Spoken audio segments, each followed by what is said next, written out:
Hello အားလုံးပဲမင်္ဂလာပါကျွန်တော်ဒီနေ့ discuss လုပ်ပေးချင်တာကတော့ Open Container Initiative အတူက OCI နဲ့မှာပါတဲ့ image spec အကြောင်းပေါ့နော်။တခြား spec နှစ်ခုဖြစ်တဲ့ဒီ runtime spec နဲ့ distribution spec ဆိုပြီးတော့လည်းရှိတယ်။ runtime spec ကကြတော့သူက container registry တွေနဲ့ push လုပ်တဲ့အချိန်မှာဘယ်လိုပုံစံမျိုးလုပ်တင်နေဆိုတာကို standardize လုပ်ပေးပြီးတော့ runtime spec ကကြတော့ container file system တွေနဲ့အလုပ်လုပ်တဲ့အဓိကအရာတွေပေါ့နော်unpack လုပ်တဲ့ဟာတွေ disk ပေါ်မှာဘယ်လိုဖြည့်ချတယ်ဆိုတဲ့ဟာမျိုးတွေနဲ့ပတ်သက်ပြီးတော့ဘယ်လိုလုပ်ရမလဲဆိုတဲ့ standard တွေကို define လုပ်ပေးတာပေါ့နော် image spec ကကြတော့သူ့ရဲ့ခေါင်းစဉ်လေးတိုင်းပဲဒီ image တစ်ခုတည်ဆောက်တဲ့အချိန်မှာဘယ်လို specification တွေနဲ့စောင့်ရမလဲဆိုတာကိုသူ define လုပ်ပေးတယ်ပေါ့နော် format standardize တစ်ခုလုပ်ပေးတယ်ဆိုတော့ဒီ image spec မှာဆိုရင်အဓိကချမ်းမြင်ပါလဲဆိုတော့ layer ပါမယ်နော် layer ဆိုတာကကျွန်တော်တို့အားလုံးသိပြီးကြတဲ့အတိုင်းပဲ container file ဖြစ်ဖြစ် docker file ဖြစ်ဖြစ်ရေးတဲ့အချိန်မှာဒီ instruction တစ်ချောင်းရေးလိုက်တာနဲ့ဒီ instruction တစ်ချောင်းကိုကျွန်တော်တို့ကlayer တစ်ခုအနေနဲ့ define လုပ်ပေးတယ်ပေါ့နော်နောက်တစ်ခုကကျတော့ manifest ထဲမှာကျတော့အဓိကပါလဲဆိုတော့ဒီ container ကဘယ် platform ပေါ်မှာ run မလဲဆိုတဲ့ဟာပေါ့နော် define လုပ်ထားပါဦးဥပမာ Linux မှာလား Linux မှာဆိုရင်လည်းဒါarchitecture ARM base လားဒါမှမဟုတ်ရင်AMD64 လားပေါ့နော်နောက်တစ်ခုကကျတော့ configuration ဆိုတာကကျတော့ခုန layer တွေပေါင်းထားတဲ့layering တွေကိုတုံးပြီးတော့execute ဘယ်လိုလုပ်ရမလဲပေါ့အဓိကကတော့ entry point တွေ command တွေဒါစသဖြင့်ဒါတွေ define လုပ်တဲ့နေရာပေါ့နော်မြင်သာအောင်ပြရမယ်ဆိုရင်ကျွန်တော်ဒီမှာ nginx image လေးတစ်ခုရှိရပါတော့ဒီ image လေးကိုကျွန်တော်တို့က inspect ထောက်ကြည့်လိုက်ရင်ဒီမှာပါတဲ့ layer တွေပေါ့နော်ဆိုတော့ဒီ container image ထဲမှာဒီcontainer image nginx လိုက်တဲ့ထဲမှာပါတဲ့ layer တွေကတော့ဒီ layer တွေရှိပါတယ်ဆိုတော့ဒီ layer တွေမှာဒီ layer တွေကိုတုံးပြီးတော့ container တစ်ခုဆောက်တဲ့အချိန်မှာဒီ back တွေကိုပါသူကတခါတည်း environment အနေနဲ့တခါတည်းဆောက်ပေးမယ်ပြီးသွားရင် run နဲ့ command အစဒီ command နဲ့တခါ run ပေးမယ်ပေါ့နော်အဲဒါကြောင့်မလို့ဒီ nginx image ကိုကျွန်တော်တို့တုံးပြီးတော့ container တစ်လုံးဆောက်လိုက်တဲ့အချိန်မှာဒီ nginx binary demo ဆိုတဲ့ command လေးနဲ့ run ရတယ်ပေါ့နော်ဆိုတော့ဒါကတော့ entry point ပေါ့ entry point နဲ့ cmp ကတော့ဒါ TV ဒါဖြစ်မယ်ထင်လို့ကျွန်တော်အများကြီးတော့မပြောတော့ဘူးပေါ့နော်နောက်တစ်ခုကတော့ဒီ label ပေါ့နော်ဆိုတော့ဒီဟာတစ်ခုဖြစ်အောင်စောက်ဖို့ဆိုရင်ကျွန်တော်တို့ကများသောအားဖြင့်ဘာနဲ့ပဲစောက်ကြလဲဆိုတော့ container file အရင်တော့ docker file ပေါ့နော်များသောအားဖြင့် docker file လို့လည်းလူသိများတယ်ပေါ့နော်ဆိုတော့ဒီ docker file မှာကျွန်တော်တို့က instruction တွေတစ်ခုချင်းစီထည့်ပြီးတော့တဲ့ကြောင်းချင်းစီရေးပြီးတော့ကျွန်တော်လိုချင်တဲ့အတိုင်းimage တစ်ခုရလာအောင်ပေါ့နော် combine လုပ်တဲ့အလုပ် dependency install လုပ်တဲ့အလုပ်ပြီးတော့ package တွေ install လုပ်တဲ့အလုပ်ပေါ့နောက်ပိုင်းနောက်ဆုံးကြတော့ဒီ entry point ဒါမှမဟုတ်ရင် cmd တစ်ခုကိုတုံးပြီးတော့ဒီ container ကို pull လုပ်ပြီးတော့ run လိုက်တာ ਨੇ တခါတည်း terminal အောင်ရေးထားတဲ့ဟာမျိုးပေါ့နော်ဒါပေမဲ့နောက်ကွယ်မှာဒီ container file တွေ docker file တွေက user တွေတုံးလို့အဆင်ပြေအောင်လွယ်အောင်ဒီ OCI ပုံမှာမူတည်ပြီးတော့ OCI image spec ပုံမှာမူတည်ပြီးတော့ရေးထားပါတော့ကျွန်တော်ဒီနေ့ discuss လုပ်ပေးချင်တာကတော့ဒီ image တစ်ခုကိုဒီ docker file တွေ container file တွေမပါဘဲနဲ့အစအနေဘယ်လိုမျိုးစောက်ရမလဲဆိုတဲ့ဟာလေးကိုဒီကတော့ discuss လုပ်ပေးချင်တာပါ okay အဲ့ဒါဆိုကျွန်တော်တို့ကြည့်အောင်ပေါ့နော်ကြည့်ကြအောင်ဆိုရင်ဒီမှာအရင်ဆုံးဘာကိုကြည့်တင်လဲဆိုတော့ဒီ layout ပေါ့နော် layout ကကြတော့ဒါ OCI image layout specification ပေါ့နော်အတူဆုံးအဖြစ်ပြောရရင်တော့ဒီ OCI ဘယ် location မှာရှိတယ်ဆိုတာကို define လုပ်ပေးတဲ့ဟာပါပဲ OCI format ကဒါကျွန်တော်လောက်ရင်းနဲ့တစ်ချက်ကြည့်ကြအောင်ပေါ့နော်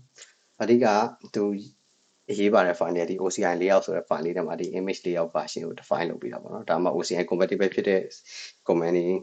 environment အနေနဲ့လုပ်တဲ့အချိန်ကြရင်ဒီ OCI layout ကိုဒီတက်တွေ့ပြီးတော့သူကတော့ဘယ် version နဲ့tag လုပ်ထားပါလဲဆိုတာတော့အဓိကပြောတယ်ပေါ့နော် okay နောက်တစ်ခုကရှိလဲဆိုတော့layer ပေါ့နော် layer ဆိုရင်ဒါကျွန်တော်တို့ကဒီမှာခုနလည်းကြည့်လိုက်တယ်ပေါ့နော်ဒီ layer မှာဆိုရင် sh256 ဒီနောက်မှာပါတဲ့ value ကဒီ digest ကပေါ့နော်ဒီ digest value ကဘာလို့သူတို့ကအဓိကထားသုံးထားလဲဆိုတော့ archive လုပ်ပြီးသား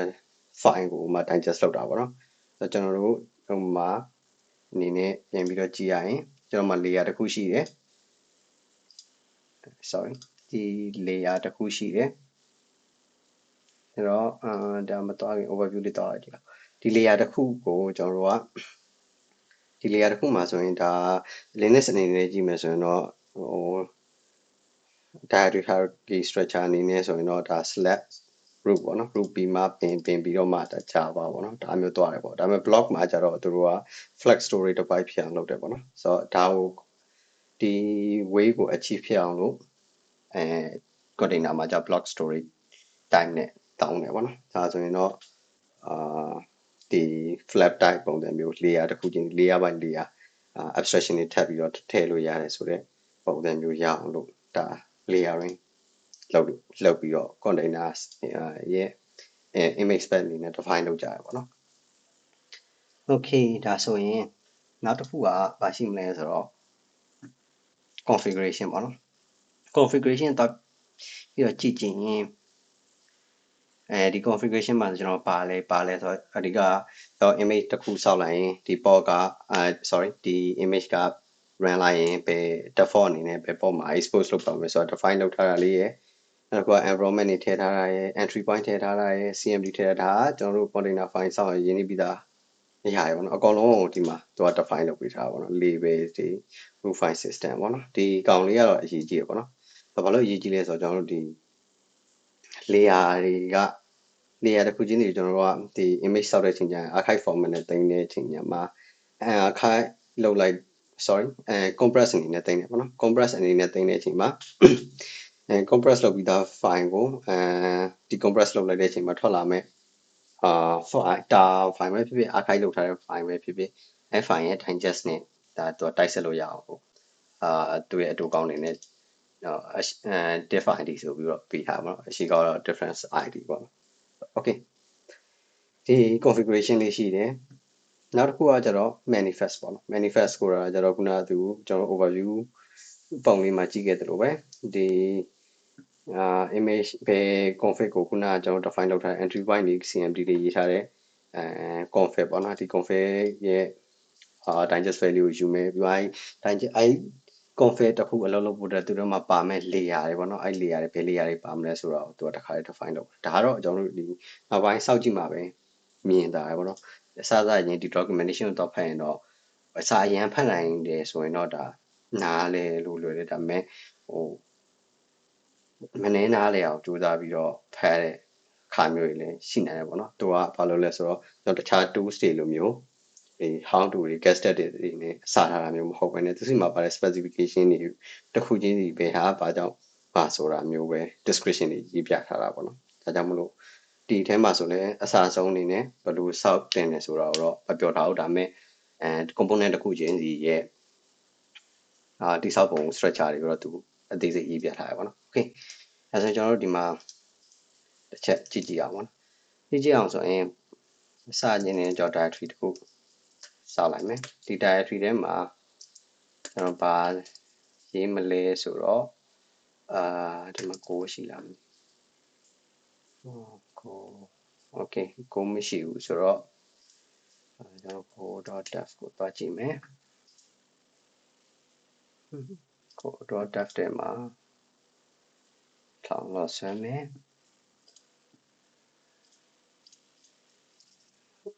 တန်တယ်တော့မယ် okay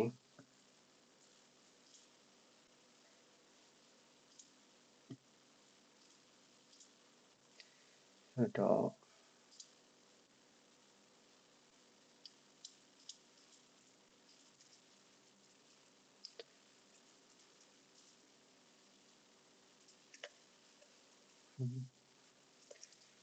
ဒါလေးကို install လုပ်မယ်ပေါ့နော်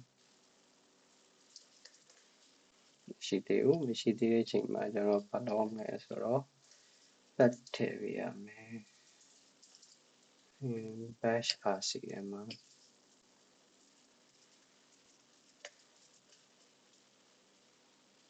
okay ဒါဆိုရင်ကို install လုပ်ပြီးသွားပြီပေါ့နော် okay ဒါဆိုရင်ကျွန်တော်တို့ခုန directory လေးကိုပြန်သွားကြမယ်သွားပြီးတော့ဒီမှာ directory လေးတစ်ခုစောင့်မယ်ဟို hello ပေါ့နော်ဒီမှာတော့ကျွန်တော် simple hello world လေးပဲ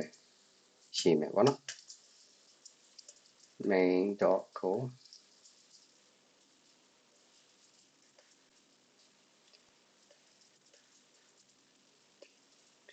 join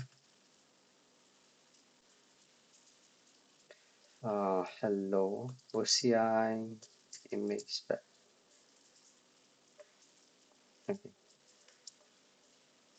okay ဒါဆိုရင်ဒီကောင်လေး range ကြည့်မယ်ပေါ့နော် okay ဒါဆိုရင်ကျွန်တော်တို့ကဒီကောင်လေးကို combine လုပ်ကြည့်အောင် was equal to Linux နဲ့ architecture ကျွန်တော်က M ဆိုတော့ M64 နဲ့ C4 enable ပိတ်ထားမယ်ဒီဝိုင်းကိုပြီး hello ဆိုပြီးတော့ထုတ်လိုက်မယ် file ကတော့ဒီထဲပါနော်အဲ့တော့ဒီထဲ hello ဆိုတဲ့ဟာလေး range okay ရပြီပေါ့နော်အဲဒါကျွန်တော်တို့ကဒီ hello လေးပဲကျွန်တော်တို့ဒီ go ကနေ combine လုပ် execute ပဲထုတ်လိုက်ရပါတော့အဲ့တော့ okay အဲ့တော့နောက်တစ်ခုအနေနဲ့ကကျွန်တော်တို့ဘာရေးကြမလဲဆိုတော့ဒီကောင့်ကို layer တစ်ခုစောင့်မယ်ပေါ့နော် layer တစ်ခုစောင့်မယ်ဆိုရင်ကျွန်တော်တို့ကဘယ်လိုစောင့်လို့ရလဲဆိုတော့ဒီဒါတော့ကျွန်တော်နာမည်ပေးလိုက်မှာ layer 1ဆိုပြီးတော့ပေးလိုက်မယ်ဒီ layer 1ထဲမှာခုန executable ကိုကျွန်တော်ကဘယ်နာလေးမှာတင်ကျင်လဲဆိုရင်layer 1အောက်ထဲက USR ပင်အောက်ထဲမှာကျွန်တော်တင်ကျင်တယ်အဲ့တော့ခုနကို hello ဆိုတဲ့ဟာလေးကိုပင်အောက်ထဲကိုသွားပြီးတော့ထည့်လိုက်အဲ့တော့ပင်အောက်ထဲမှာရှိတဲ့ hello ကို execute လုပ်လိုက်ထွက်လာအဲ့တော့ layer လေးတစ်ခု directory Linux မှာဆိုရင်တော့ directory structure နဲ့စောက်ထားတဲ့ဒီ layer 1တွေက USR ပင်တွေက hello ဆိုတဲ့ executable လေးပေါ့နော်အဲ့ဒါလေးကိုကျွန်တော်တို့ကဒီ OCI yes image spec ရ layer တစ်ခုအနေနဲ့ရအောင်ပြောင်းကြမယ်ပေါ့နော်ပြောင်းတဲ့အချိန်မှာအရင်ဆုံးဘာကိုနဲ့ပြောင်းတင်လဲဆိုရင်အရင်ဆုံးကတော့ဒီကျွန်တော်သူ့ရဲ့ structure မှာရှိတဲ့image spec ထဲက layer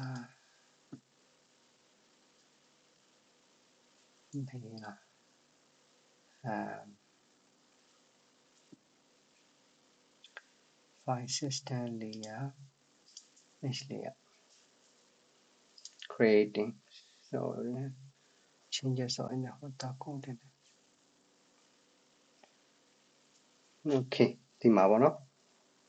block အနေနဲ့ကျွန်တော်တို့ကဒီ layer လေးကိုသိမ်းမယ်ပေါ့နော်သိမ်းတဲ့အချိန်မှာလဲကျွန်တော်တို့ကဒီblock အနေနဲ့သိမ်းမှာဖြစ်တဲ့အတွက်ကြောင့်မလို့ဒီကောက်ကိုအရင်ဆုံး archive လုပ်အောင်မယ်ပေါ့နော်ဆိုတော့ archive လုပ်ပြီးဆိုရင်ကျွန်တော်တို့က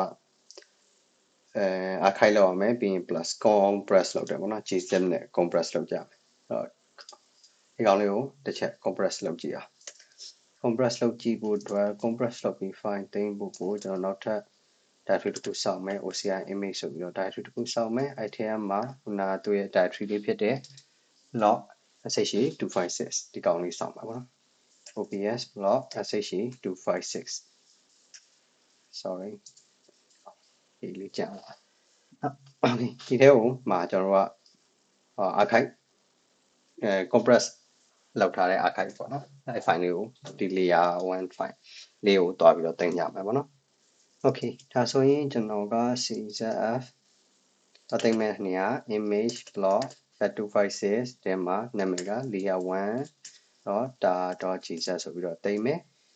ဘယ်ကောင်တင်မှာလဲဆိုတော့ဒီ layer 1ပေါ့နော်ဟောတော့တင်လိုက် okay တင်လိုက်ပြီးပြီဆိုရင်ကျွန်တော်ကဒီကောင်လေးတစ်ချက်ထုတ်ကြည့်ကြည့်မယ်ပေါ့နော်ဒီထဲမှာရှိလားမရှိလား okay ရသွားဆိုကျွန်တော်ဒီ tar ကိုsorry tar လို့ပဲပြောနေပြီဒီ archive compress လုပ်ထားတဲ့ file ပေါ့နော်ဒီ compress လုပ်ထားတဲ့ file ကိုတင်ကြည့်နေဆိုရင်ကျွန်တော်တို့ကသူ့ရဲ့ digest value အနေနဲ့တင်ရတယ်ပေါ့နော်ဒီမှာသူ့ရဲ့ digest value အနေနဲ့တင်ရတယ်ဒီတော့မှာပဲဒီ OCI ကdefine လုပ်ထားတဲ့ layout space အတိုင်းပါပဲကျွန်တော်တို့က file system layer တွေကို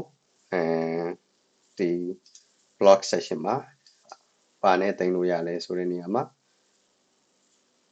ဒီမှာ the content ဆိုပြီးတော့သူရေးပေးထားပါတော့ block ပြီးတော့ algorithm ဆိုတော့နောက်တော့ပြင်သူကဒီမှာSHA-256 နဲ့ပဲ SHA-256 နဲ့ပဲဆိုတော့ကျွန်တော်လည်း SHA-256 ကိုပဲတောင်းလိုက်မယ်သူက encoded digest ပေါ့နော် encoded digest ကိုဒီ format အတိုင်း block ကိုတင်ရမယ်ဆိုပြီးတော့ဒီကတနည်းအားဖြင့်ပြောရတော့ layer ပေါ့နော်ဒီ layer ကိုတင်ရမယ်ဆိုပြီးတော့ သူ define လုပ်ထားတဲ့အတွက်ကြောင့်မလို့ကျွန်တော်တို့အဲ့ဒါကိုဒီသူပြောထားတဲ့ format အတိုင်းတင်ကြည့်ကြမယ်ပေါ့နော် okay ဆိုတော့တင်မယ်ဆိုရင်ဒီကောင်ကို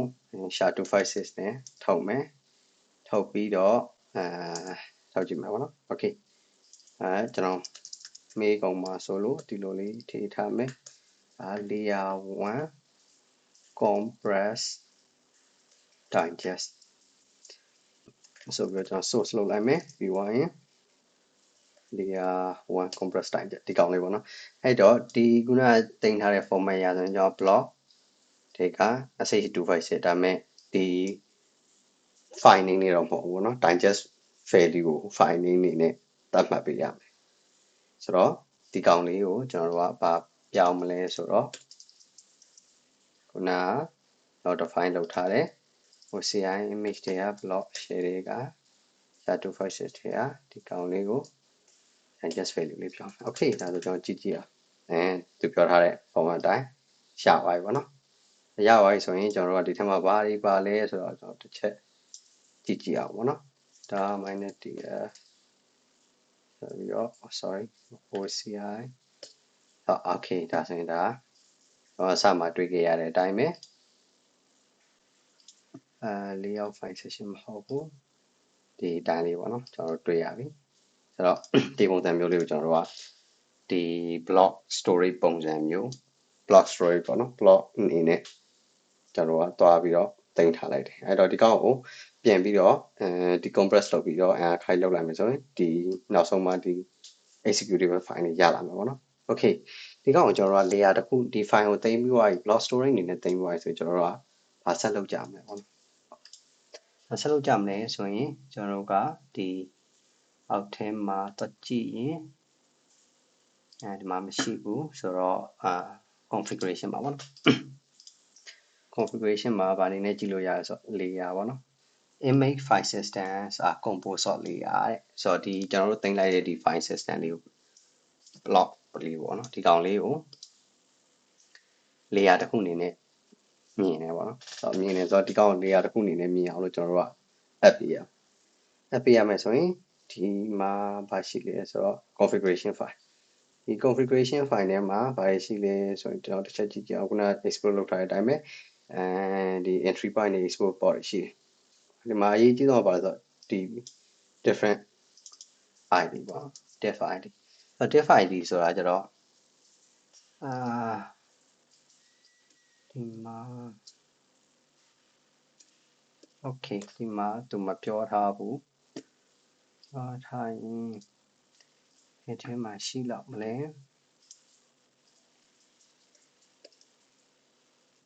main file system လေး okay configuration မှာကြည့်အောင် okay sorry ပြောထားတယ်ဆိုတော့ဒီမှာ def id ဆိုတဲ့ဟာလေးကိုကျွန်တော်တစ်ချက်ကြည့်ကြည့်အောင်ပေါ့နော်refer to a stack of layer with a single identifier ဒါတော့သူရေးထားတဲ့အတိုင်းပဲဆိုတော့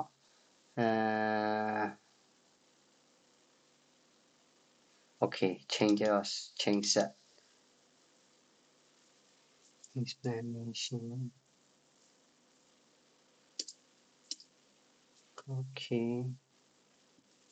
တော့ဒါလေးကိုတစ်ချက်လောက်တော့ကြည့်ကြည့်အောင်ဘယ်နာမှာရှိလောက်လဲ Presentation image configuration file system layer manifest ရှိဖို့တော့ရှိနော်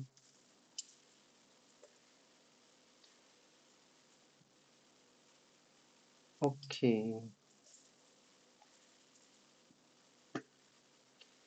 နောက်မှာဆိုရင်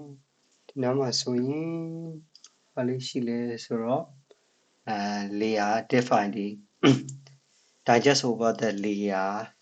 ရဲ့ uncompressed archive ပေါ့နော် okay ကျွန်တော်တို့ဒီမှာတင်လိုက်တာဘာပဲတင်လိုက်တာလဲဆိုတော့ဒီ compress လုပ်ပြီးသား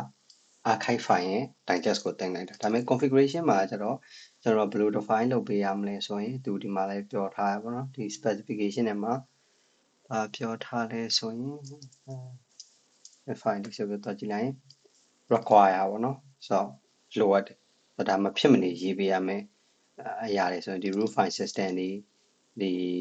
define တွေဒါတွေက require အနေနဲ့ရှိတော့ကျွန်တော် specification configuration ကို define လုပ်ပြီးဆိုရင်ကြတော့ဒီ require ဆိုတဲ့ file ပါအောင်လို့ရေးပေးရတယ်ပေါ့နော်အဲ့တော့ဒီမှာ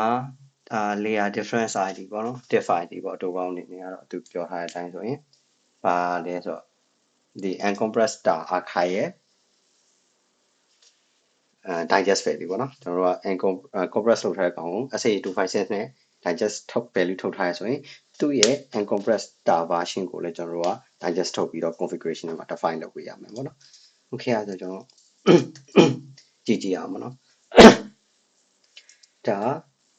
compress sorry archive မပါတော့sorry compress မပါတော့ archive ပဲဆိုရင်ဒီကောင်လေးကိုလုံးမလဲဆိုတော့ layer 1ဒီကောင်ကို SHA-256 နဲ့ထုတ်လိုက်ရင်ဒီ value လေးထွက်လာတယ်ပေါ့နော်အဲ့ value လေးကိုကျွန်တော်ကဒီထဲမှာခဏသိမ်းထားမယ် layer 1 and compress digest ဆိုပြီးတော့သိမ်းထားမယ်ပေါ့နော် source လုပ်ကြည့်မယ် layer 1 and compress digest ပေါ့နော် okay အဲ့ဆိုရင်ကျွန်တော်တို့ကဒီ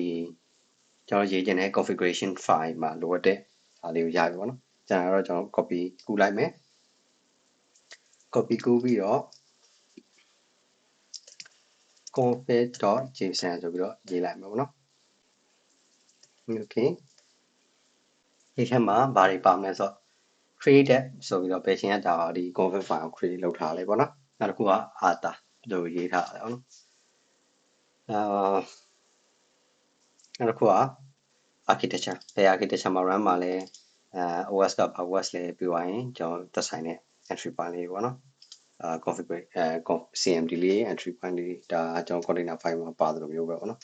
ဝေဒါဆိုဒါလေးတွေကိုအရင်ပြောင်းကြည့်အောင်ပြောင်းရင်ကျွန်တော်ကဒီ format နဲ့တူအောင်လို့ date ကိုထုတ်ကြည့်မယ်ပေါ့နော် see okay အဲ့ဆိုရင် date UTC နဲ့ပါမလဲဆိုရင်ဒီမှာကyear ပါမယ် month ပါမယ် date ပါမယ်ဟိုင်း hour minute second ဆိုတော့ okay ထုတ်ကြည့်ကြမယ်ပေါ့နော်နော်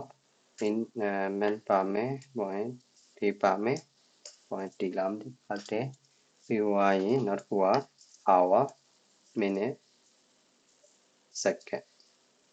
ပြီးသွားရင်နောက်တစ်ခုကဒီကောင်လေးပေါ့နော်ဆိုတော့ဒါကိုရဖို့အတွက်ကtry ပြီးတော့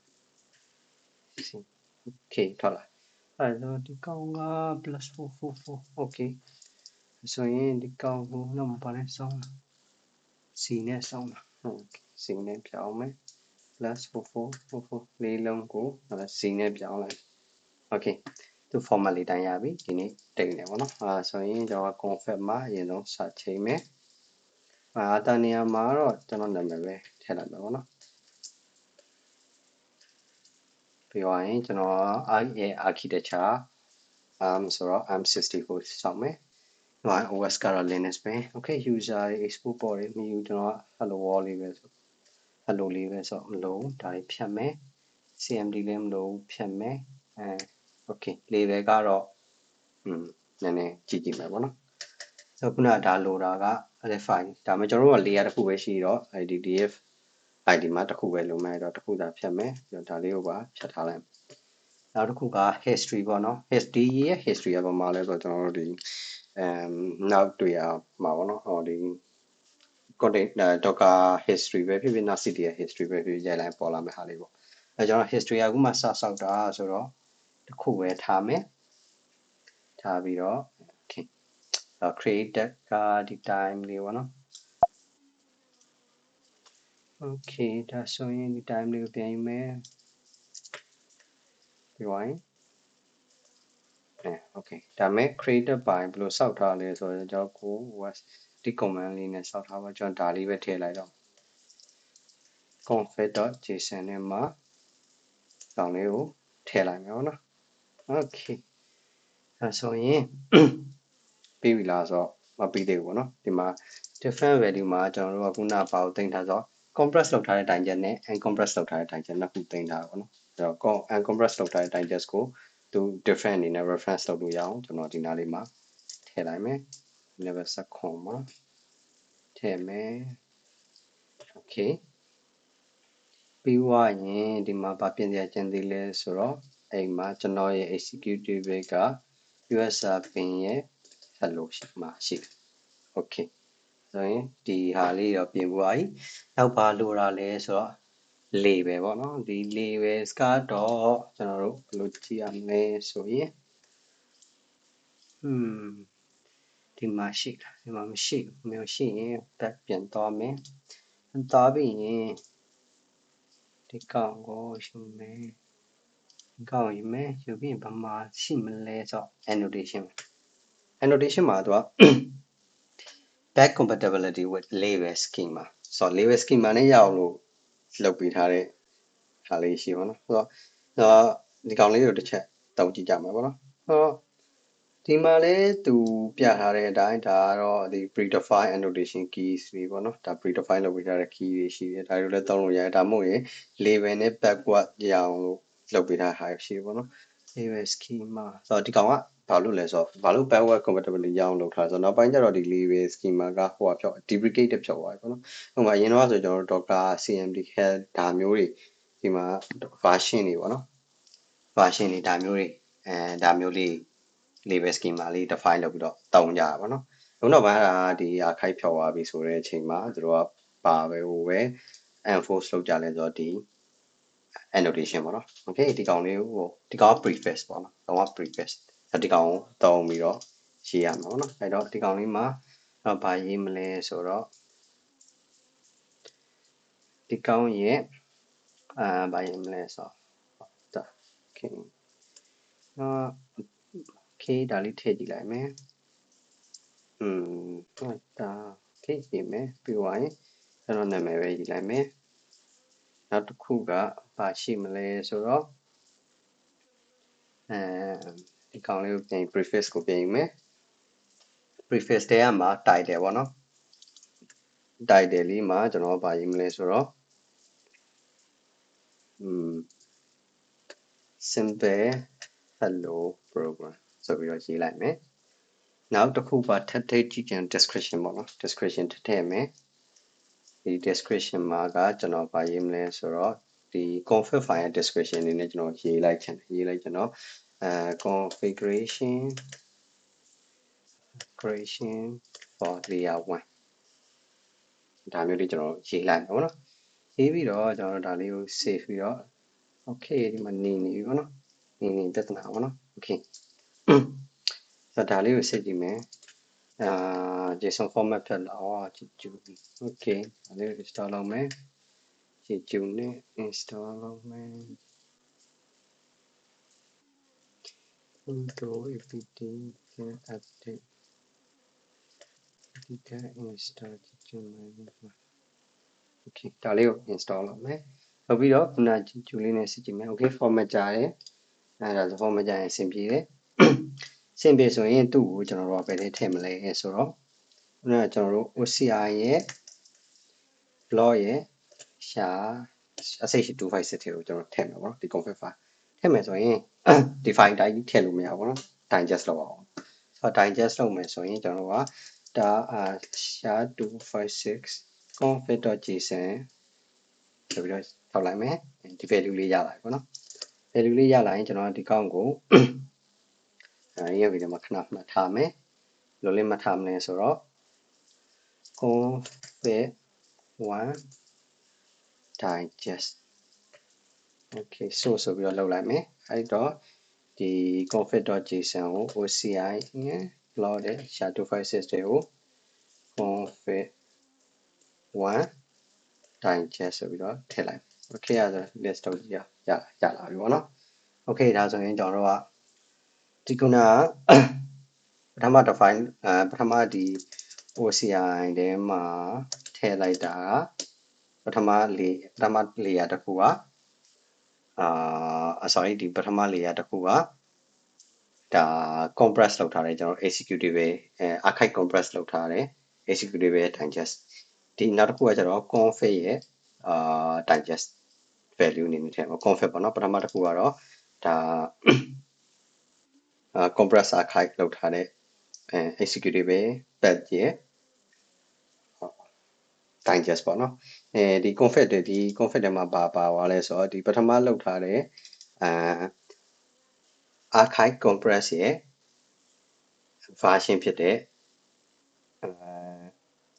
decompress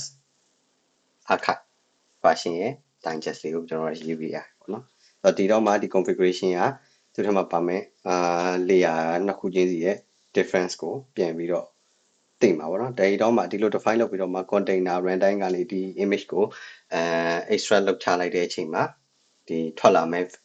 file ရဲ့ digest value နဲ့ရှင်းပြီးတော့ compare လုပ်လို့ရမှာပေါ့နော်ဒါကသူ OCI မှာ define လုပ်ထားတဲ့ format တွေပေါ့နော်ဒါကြောင့်မို့လဲဒီ diff id ကို require အနေနဲ့သူက mention လုပ်ထားပါတော့ဒီ rootfs ကလည်း rootfs ဆိုတဲ့အောက်မှာdiff id ကို define လုပ်ရတယ်ဒီ type ကတော့ဒီ different လုံးမဲ့ type ကကြတော့ဘာ type ဒီ layer type ကိုဒီ different comparison ပြန်လုပ်ပေးမယ်ဆိုတော့ဟုတ် define လုပ်ပေးထားရပါတော့ okay ဒီဆိုရင်ကျွန်တော်တို့ config ပြီးပြီဆိုတော့နောက်တစ်ခုပါလေးရေးကြမယ်ဆို manifest ဆိုတာတော့ဒီ config ကိုတုံးပြီးတော့ဒီမှာဆိုရင်ဒီ config ကိုတုံးပြီးတော့ဒီ config ကမှာပါတဲ့ layer ကိုပြန်ပြီးတော့ mention ပြန်လုပ်ပေးပြီးတော့schema တစ်ခုစောက်ပေးထားတာပေါ့နော် okay ဆိုတော့ဒီ manifest လေးကိုပြန်ပြီးတော့မဟုတ်ဘူးစပြီးတော့ရေးကြည့်ကြမယ်ပေါ့ manifest file လေးတစ်ခုစောက်ကြည့်မယ် manifest.json okay ဆိုတော့ဒီကောင် copy ကူးကြည့်ပြီးတော့လိုတာလေးပဲပြင်မယ်ပေါ့နော်ဘာလို့ copy ကူးလဲဆိုတော့ပထမအဓိကပြဿနာတော့ typo error ဖြစ်မှာဆိုလို့ရနောက်တစ်ခုကတော့ဒီထဲမှာ define လုပ်ထားတဲ့ media type တွေကိုတစ်ခါတည်းတွားပြီးတော့ရှာကြမလို့ပဲနဲ့တုံးလို့ရအောင်ရပေါ့နော်အဓိကကတော့ဒီ typo issue ကြောင့်ပေါ့နော်ခဏ typo မှားနေကြတော့ဒီမှာနောက် image ထုတ်တဲ့အချိန်တော့ပြဿနာမရှိဘူးဒါပေမဲ့ run လိုက်တဲ့အချိန်မှာပြဿနာတောက်သွားတာမျိုးရှိတယ်လို့ပေါ့နော် okay ဒါဆိုရင်ဒီဟာလေးတော့ရပြီဆိုကျွန်တော်ဒီမှာမလိုအပ်တဲ့ဟာလေးဖယ်ကြည့်အောင်ဆိုကျွန်တော် layer ကခုနလောက်ထား layer လေးကတစ်ခုပေါ့နော်ဆိုတော့ executable layer လေးကတစ်ခုပဲရှိတယ်ဒါဒီ layer လေးတစ်ခုကိုပဲဒါလေးပဲထားမယ်အဲ့ဒါမတိုင်ခင်ပြီးသွားရင်ဒီ subject တွေ annotation တွေအကုန်လုံးကျွန်တော်ဖြတ်လိုက်မယ်ပေါ့နော်မထားတော့ဘူးမှားနေတာဒါလေးကိုဖြတ်မယ် okay ပြီးသွားရင် end video သွားကြည့်မယ် config ရဲ့ digest တွေပေါ့နော်ကောင်းလေးကိုဒီမှာ replace ဒီ digest နေရာမှာ replace လုပ်အောင်မယ်လုပ်ပြီးသွားရင်ဒီကောင်းရဲ့ size ပေါ့နော် size ကိုကျွန်တော်ကသွားကြည့်ရမယ် image ခုနတင်ထားတဲ့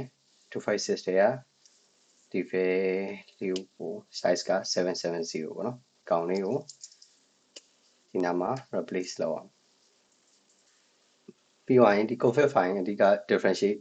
different id နဲ့ trigger လောက်ထားတဲ့ layer ရဲ့ digest value ကိုယူဆိုတော့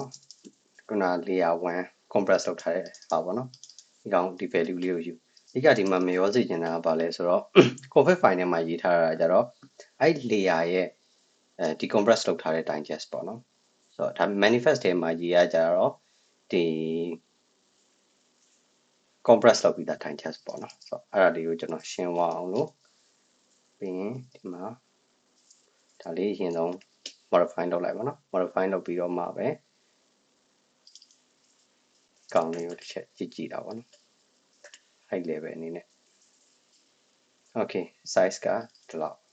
အဲ့ဒါလေး copy လုပ် manifest copy လုပ်ပြီးဒီမှာ replace လုပ်နော် okay ဒါလေးရလာပြီဆိုရင်ကျွန်တော်ကခုနကျွန်တော်လောက်ရလေးကိုမြင်တောင်လို့ diagram လေးတစ်ချက်ကြည့်ရင်ဘယ်လိုရှိမလဲဆိုတော့ပထမဒီမှာ manifest ပေါ့နော် manifest JSON ကဘာကို trigger လောက်ထားလဲဆိုရင်နာ config.json ရဲ့ digest ပေါ့နော် digest ကိုထည့်ထားတယ်ထည့်ပြီးသွားရင်ဒီထဲမှာဘာလုပ်လို့ဆိုတော့ layer 1 compress ရဲ့ digest လေးကို point လုပ်ထားတယ် so manifest ကဘယ်နှစ်ခုကိုလှမ်းကြည့်နေဆိုဒီနှစ်ခုကိုလှမ်းပြီးတော့ define လုပ်ထားရပါတော့ဒီနေရာလေးမှာ config နဲ့ဒီ layer ထဲမှာဒီ adjust value တွေကို define လုပ်ထားတယ်ပြီးသွားရင်ကျွန်တော်တို့ config ထဲမှာကဘာကိုထပ်ထည့်ထားလဲဆိုတော့ဒီ compress လောက်ထားတဲ့ digest ပေါ့နော်ဘယ်အကောင်လေးလဲဆိုရင်ဒီ compress လောက်ထားတဲ့ digest လေးကိုဒီလိုလေးထည့်ထားပါ okay အဲဆိုရင်တော့ကျွန်တော်တို့ height level ဒီနဲ့မြင်သာသွားပြီပေါ့နော်ဆိုတော့ဒီ manifest တစ်ခုရေးမယ်ဒီ manifest ထဲမှာပါမယ့်ຢာလေးကဒီ config ရဲ့config file ပေါ့နော် config ကိုဒီမှာ OCI မှာကျတော့သူကကျွန်တော် algorithm နဲ့ထုတ်ထားတဲ့ digest တစ်ခု digest ရဲ့ value တွေကိုနဲ့ပဲ point လုပ်ကြရပါတော့အဲ့တော့ manifest ထဲမှာရေးတဲ့ဟာလေ config ရဲ့ digest ရဲ့ပြီးသွားရင်ဒီ config ကနေပြီးတော့trigger လောက်ထားပါဒီနားလေးမှာမြင်သာအောင်ဒီလိုလေး def id ဆိုပြီးတော့ထည့်လိုက်အဲတော့ပို့ပြီးတော့မြင်သာသွားပါတော့ဒီ def id ကရေးထားတဲ့ဒီ compress digest တွေကိုက config ထဲမှာရေးထားပြီးတော့manifest ထဲမှာကြတော့ဒီကောင်းရဲ့compress လောက်ထားတဲ့ version digest ရဲ့ဟိုရင်ဒီ file တစ်ခုလုံးရဲ့ config file တစ်ခုလုံးရဲ့ digest ရဲ့ရေးထားရပါတော့ okay ဒါဆိုရင်တော့ကျွန်တော်တို့ manifest လေးတစ်ခုရဒီ manifest လေးကိုလည်းဒီမှာ config လိုမျိုးပဲကျွန်တော်တို့က sh256 နဲ့digest ထုတ်ပြီးတော့ဒီ block ထဲမှာတင်နေပါတော့ okay ဒါဆိုရင်ထုတ်ကြည့်အောင် sh256 manifest okay အဲ့ဒါမှမလားရင်စစ်ကြည့်ကြတာပေါ့နော်ကြည့်ကြည့် okay မင်းနဲ့အဲ့တော့ 256 manifest ဆိုပြီးတော့ရေးလိုက် okay ဒါဆို manifest ရဲ့ digest လေးရလာပြီပေါ့နော်အဲဆိုကျွန်တော်ဒီထဲမှာသွားပြီးတော့ရေးမယ် manifest 1 digest source လောက်လိုက်မယ်ပြီးသွားရင် manifest.json ခုနထည့်ထားတဲ့ block ရဲ့ SHA-256 အောက်ထဲမှာ manifest 1 digest ဆိုပြီးတော့ထည့်လိုက်အဲ့တော့ရပါလားမရပါလားတော့တစ်ချက်ကြည့်ကြည့်အောင် okay ရပါပြီပေါ့နော် 41 file size ကဒီ hash digest value နေပေါ့နော် okay နောက်တစ်ခုကျွန်တော် define လုပ်တင်တာတော့မှာပါလေးရှိမလဲဆိုတော့ဒါဆိုရင်ဒါသူ့ကိုကျွန်တော်ကဒီပေါင်းလေးတစ်ခု manifest လေးတစ်ခုလည်းမယ်ထုတ်လိုက်ရပါတော့အဓိက manifest ထဲမှာဘာရေးထားလဲဆိုတော့ platform တွေ OS တွေပြီးတော့ config တွေ layer တွေပေါ့နော်ဒါတွေ define လုပ်ထားတယ် config ထဲမှာကျတော့ခုနအဓိက div id နဲ့နောက်တစ်ခုကဘာရှိမလဲဆိုတော့ labels တွေပေါ့နော် created history တွေlabel လို့ပဲကျန်နေရေးထားလိုက်ပါဒီ layer ထဲမှာကျတော့ဒါ executive ပဲရှိတယ်ပေါ့နော် okay ဒါလေးတွေကျွန်တော်ကအဓိက define လုပ်ကြနောက်တစ်ခုကဘာလဲဆိုရင် main ပေါ့နော်အဓိက index ဒီ index.json ထဲမှာဘာကို point လုပ်အောင်လဲဆိုတော့ဒီ manifest ကို point လုပ်ပေးရဆိုတော့ manifest ကို point လုပ်တဲ့ချိန်ကျရင်ကျွန်တော်တို့ကဘယ်လိုအနေနဲ့ကျွန်တော်တို့ကဒီ image registry မှာတော့တင်နေချိန်ကျကျွန်တော် tag တွေအနေနဲ့တင်ထားတော့ tag ပေါ့နော်ဆိုတော့ v1 အနေနဲ့ကိုဒီ manifest ကိုထောက်ပါတော့အဲ့ခါကျမှကျွန်တော်တို့က v1 ကိုပူလိုက်ရင်ဒီ manifest ထဲမှာပါတယ်ဒီ config တွေ layer တွေကိုdownload ချတယ်ပြီးရင် unpack လုပ်တယ်ပြီးတော့မှ container နဲ့ run တယ်ပေါ့နော်ဒီအတိုင်းပဲကျွန်တော် layer 2ထပ်ထည့်ခြင်းနဲ့ layer 2ကိုလည်းနောက်ထပ်ဒီပုံစံအတိုင်းပဲ sorry tag တစ်ခုထပ်ထည့်ခြင်းနဲ့နောက် tag ကိုဒီပုံစံတစ်ခုတိုင်းပဲထပ်ဆောက်ပြီးတော့ tag ပြီးတော့ထည့်လို့ရတယ်ပေါ့နော် okay အဲ့ဒါဆိုရင်ကျွန်တော်တို့ဒီမှာ index ကိုကြတော့ကျွန်တော်တို့ကဒီ OCI ထဲမှာတစ်ခါလေးပဲတော့အဓိကဘာမလဲဆိုတော့ဒီ directory တစ်ခုထဲမှာဒါတော့ OCI image ဆိုတဲ့ directory ပေါ့နော် OCI image ဆိုတဲ့ directory ထဲမှာဘာပါမလဲဆိုတော့အဓိက index ပါမယ်ပြီးသွားရင် block 256နဲ့ပါမယ်ပေါ့နော်ဒီ file တွေပါမယ်နောက်တစ်ခုကကျတော့အရေးကြီးတာ OCI layout ပေါ့နော် OCI layout ကျတော့ဒီကောင်းကိုဒီ layout တွေကိုဘယ်လိုဘယ် version နဲ့ format လုပ်ထားပါလဲဆိုတဲ့ဟာကို declare လုပ်ပေးရမှာအဲ့တော့မှကျွန်တော်တို့က OCI compatible ဖြစ်တဲ့ CLI ဒီ SHA-2 တွေနဲ့တုံးတဲ့အချိန်မှာဒီကောင်း detect ဖြစ်တယ်ပေါ့နော် okay ဒါဆိုရင်ကျွန်တော်ဒီ OCI image နဲ့ index.json တခုစောက်ကြည့်မယ်ပေါ့နော် စောက်ကြည့်တဲ့ခါကျရင်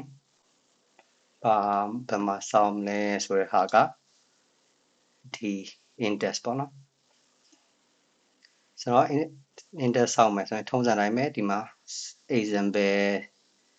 image index ပေါ့နော်ဒီကောင်လေးကိုကူလိုက်မယ်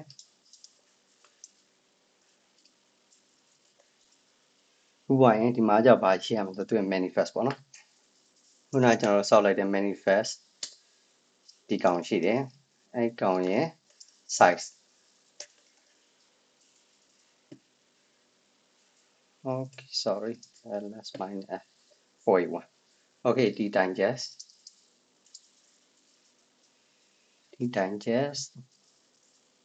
point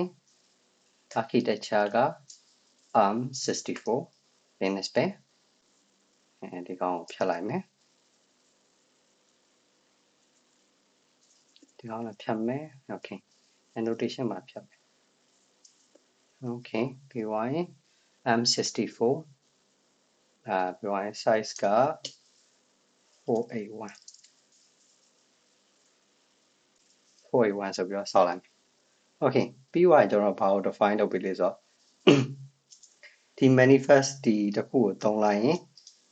ဒီ manifest တစ်ခုကိုကျွန်တော် tag in တစ်ခါလေး define လုပ်လိုက်မယ်ပေါ့နော် tag တစ်ခု define လုပ်လိုက်မယ် tag ကိုက annotation နဲ့ define လုပ်ရတယ်ပေါ့နော် annotation အဲ့ဒါကဘယ်မှာရှိလဲဆိုတော့နော်ပြင်တစ်ချက်ပြမယ်ပေါ့နော် okay တော့ဒီမှာဒါလေးထည့် okay annotation ကဒီနားလေးမှာပေါ့နော် annotation section အောက်မှာရှိတယ်ကျွန်တော်တစ်ချက် explore လုပ်ကြည့်ရရင်ဒီမှာ reference name ပေါ့နော်ဒီ reference name ကိုကဘာမှသွားရှာလို့ရမယ်ဆိုရင် reference name digest annotation make reference for the base image mix specs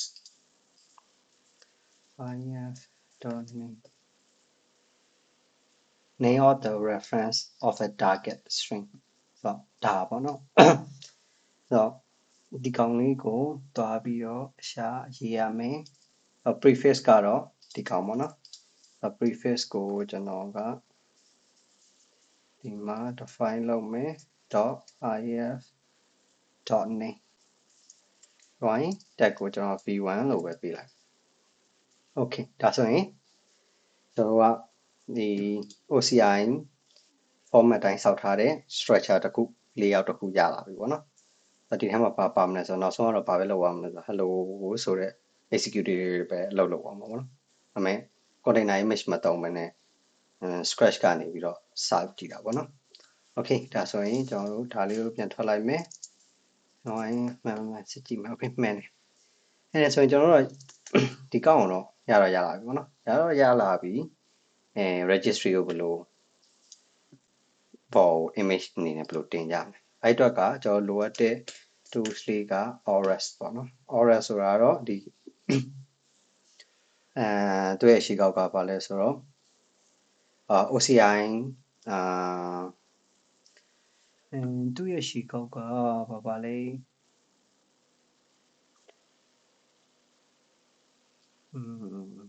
okay CNCF landscape ကိုတစ်ချက်သွားကြည့်ရCNCF landscape introduction ဒီထဲမှာပါမယ်ဒီထဲရဲ့ဘယ်နာမှာလဲ content cloud native storage ထဲမှာ Aures အော်ထဲမှာ Aures CNCF cloud OCI registry as storage ပေါ့နော်ဒီကောင်ကartifact တွေကို manage လုပ်လို့ရတယ်ပေါ့နော်ခုနကျွန်တော်တို့ထုတ်လိုက်တဲ့ layout okay အဲဒါဆိုကျွန်တော်တို့ကဒီကောင်လေးကိုတစ်ချက် install လုပ်ကြည့်ကြမယ်ပေါ့နော် install လုပ်ရင် .ma installation linux အတွက် mbase အတွက်ဆိုရင်ဒီကောင်သုံးပါလို့ပြောတယ် okay အဲဆိုရင်ကျွန်တော်ထုံစံတိုင်း temp တွေပဲသွားမယ်ပြီး ပြီးသွားရင် duplicate နဲ့ပဲ down လိုက်မယ် okay ပြီးသွားပြီဆိုရင် version က 1.3.0 ပေါ့နော်ထားလိုက်မယ်ထားပေါ်ရင်ကျွန်တော်ကဒီလိုလေးပြောင်းလိုက်အဲဆိုရင် which ors ဆိုပြီးကြည့်လိုက် ors ရောက်လာပြီ ors minus ဆိုကြည့်လိုက် ors version 1.30 okay ဒါဆိုရင်ခုန directory ပြန်သွားမယ်သွားပြီးတော့ကျွန်တော်က ors manifest ဆိုပြီးတော့ကြည့်ကြည့်အောင်ကျွန်တော် manifest ကတကယ်ပဲအလုပ်လုပ်နေရလားပေါ့နော် fast ဆိုပြီးတော့ကြည့်မယ် manifest target artifact ရဲ့ manifest ကိုကြည့် okay ဒီကောင်က registry နဲ့လည်းလုပ်လို့ရတယ်ပေါ့နော် registry နဲ့လုပ်လို့ချင်း docker.io/library nginx latex ဆိုပြီးတော့ကြည့်လိုက်ရင်ဒီ nginx latex ကိုရေးထားတဲ့ manifest ပေါ့နော်ရှေ့ကြီးပဲဒီကောင်တွေ့ရမယ်ပေါ့နော်အဲ့တော့ဒီ manifest တွေထဲမှာပါရှိတယ်ဆိုခုနကျွန်တော်အရှင်းမပြောတဲ့ manifest ရဲ့ architecture manifest တစ်ခုချင်းတိုင်း architecture v7 နောက်တစ်ခုဆိုရင် unknown အတွက်နောက်တစ်ခုဆိုရင် v5 အတွက် ရဲ့ဒီမှာဆိုရင်ဒီပထမဆုံးတစ်ခုဆိုရင် AMD အတွက်ကျွန်တော်တို့က manifest တစ်ခုပဲစပါပါနော်အဲ့တော့ manifest မှာကျွန်တော်ဘာလို့ကြည့်လို့ရလဲဆိုတော့ကျွန်တော် OCI 4ယောက်နဲ့ရေးထားတာကိုခုနကဒီမှာ OCI OCI 4ယောက်နဲ့ရေးထားသေးတယ်ဟောမရေးထားသေးအဲ့တော့ OCI 4ယောက်နဲ့တခုရေးရမယ်ပေါ့နော်ရေးရမယ်ဆိုရင်ဒါမှကျွန်တော်တို့ကဒီ ORAS ကို OCI compatible ဖြစ်တဲ့ CLI ကိုသုံးလိုက်တော့မှဒီကောင်ဘယ် layout version နဲ့ရေးထားပါဆိုတာသိရမှာပေါ့နော်အဲ့တော့ OCI layout ဒီမှာတရားလေးပါရေးလိုက်မယ် okay အဲ့ဒါဆိုရင် machine မှာခုန directory ထဲမှာပုံထဲမှာပြောထားတဲ့အတိုင်းပဲ index ရှိသွားပြီ yd block ထဲမှာတင်ထားတာ layer ပါမယ်နောက်တစ်ခုက manifest ပါမယ် config ပါမယ်ပေါ့နော်နောက်တစ်ခုကတော့ OCI layout block OCI block ဒီတောင်းခုပါမယ်ပေါ့နော် okay အဲ့ဒါဆိုရင်ခုန OCI image မှာပြန်မယ်ဒီ layout ကိုတုံးပြီးတော့ကျွန်တော်တို့ဘာလုပ်လို့ရလဲဆိုတော့ ors manifest fetch OCI layout OCI image ရဲ့ version 1အဲ့တော့ဒီ version 1ကိုကျွန်တော်ဘာမှ define လုပ်ထားလဲဆိုတော့ဒီ index.html မှာ v1 နဲ့လုပ်ထားအဲ့တော့မရှိတဲ့ tag ကိုကျွန်တော်တို့လုပ်ကြည့်အောင် OCI image 2တဲ့ not found မတွေ့ဘူးတဲ့ okay ဒါဆိုရင်ကျွန်တော်ကဒီမှာ limit.pk ဆိုပြီးတော့ရေးလိုက်ဆန်းကြည့်မယ်ပေါ့နော်ဆန်းကြည့်မယ် v1 ဆိုပြီးထုတ်ကြည့်မရှိဘူးအဲ့တော့ကျွန်တော်က OCI layout file ဆိုတဲ့ file directory မရှိဘူးအဓိကဒီ file ကိုသွားဖတ်တာပေါ့နော်ကျွန်တော်ဒါ file name ချင်းလိုက်တာဒီ file ကိုကဘယ်လိုလုပ်လို့လဲဆိုတော့သိစေချင်လို့ပေါ့နော်အဲ့တော့ကျွန်တော်ပြန်ပြီးတော့ပြန်ထားမယ်ပြန်ထားပြီးတော့ကျွန်တော်ပြန်ပြီးတော့ manifest ကိုဒါ manifest ကိုပဲ fetch လုပ်တာပေါ့နော် manifest ထဲမှာ config ပါမယ် layer ပါမယ်ပေါ့နော် okay manifest မဟုတ်ဘဲနဲ့ကျွန်တော်ဒီ config ကို fetch လုပ်ကြည့်တာဒါဆိုရင်ဒီ config ကဘယ်လိုရေးထားလဲဆိုတော့သူ့ရဲ့ div ပါမယ်ခုနဒီပုံလေးပြန်ကြည့်ချင်းသူ့ရဲ့ div ပါမယ်ပေါ့နော် compress တွေ uncompress တွေပြောရတာလဲ shark cloud type ပါဒီပုံလေးပဲကြည့်လိုက်တော့မြင်တာမှထင်ပါတယ်ဒီ config ကဘယ်ဟာတွေကိုရေးထားလဲဆိုတာပေါ့နော် okay ဒါဆိုဟုတ်ပြီကျွန်တော်တို့ကဒီ manifest ရပြီပေါ့နော် index တွေထုတ်ပြီးသွားပြီ layout တွေလည်းပြီးသွားပြီပြောချင်တော့ artifact တစ်ခုစောက်ပွားပြီပေါ့နော် artifact structure တစ်ခု image path တိုင်းစောက်ပွားပြီဆိုကျွန်တော်တို့က registry ကို push လုပ်ကြ push လုပ်ဖို့အတွက်ဆိုရင်ကျွန်တော် query ပဲသုံးလိုက်မှာပေါ့ query ပဲသုံးလိုက်မယ်ဆို query ရောက်တော့မရောက်တော့ဘူး okay ဒီမှာကျွန်တော်ပါ repository စောက်မယ် OCI ဆိုပြီးတော့စောက်မယ်ပြောရင် public ထားမှာပဲ public ထားမယ်ထားပြီးသွားရင်ကျွန်တော်ကဒီမှာ user တယောက်စောက်မယ်ပေါ့နော် OCI မကြီးတော့ဒီကောင်ကို write permission ပေးမယ် add permission okay ဒါဆိုရင်ရလာပြီဆိုရင် ORAS မှာခုနကပြော registry နဲ့လုပ်လို့ရတဲ့အတွက်ကြောင့်မလို့ registry တွေကို login လုပ်လို့လည်းရတယ် ဒီမှာတော့ကြည့်မြင်တာပေါ့နော် ors login ors minus x နဲ့ကြည့်ရင်မှာ login ပါ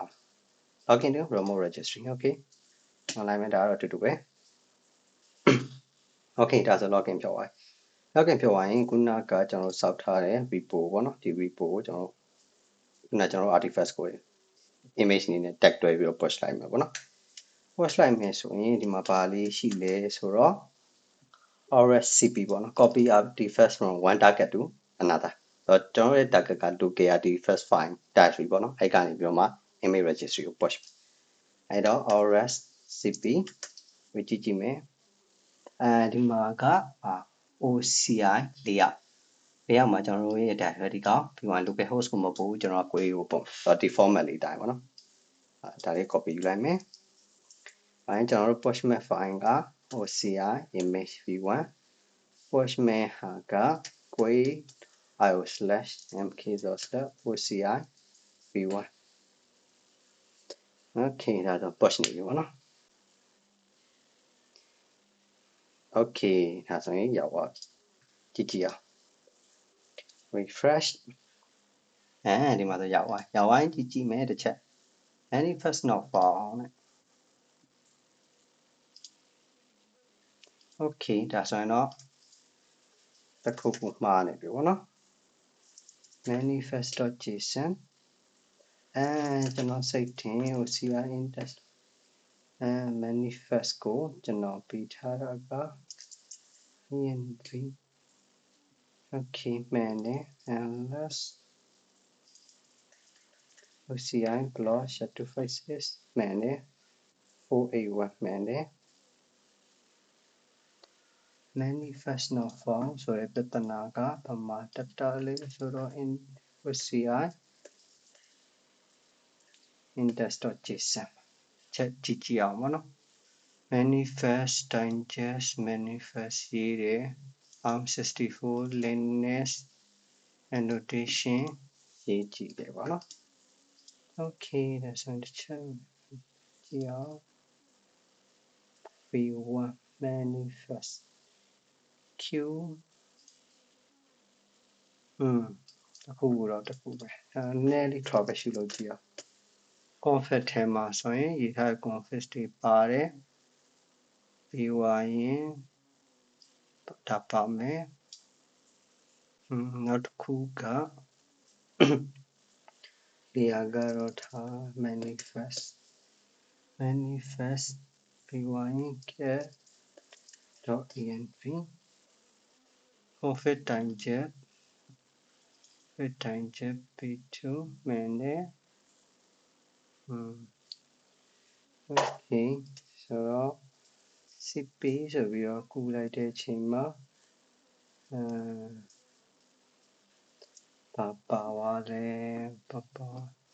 mesh v1 OCI v1 okay ဒါဆိုရင် ors manifest ဆိုပြီးတော့ကြည့်အောင် okay ဒီမှာကပေါ်နေပြီးတယ်ဒါကိုဒီမှာကဘာမှမပေါ်ရလဲ new UI ချက်တော့ကြည့်အောင် okay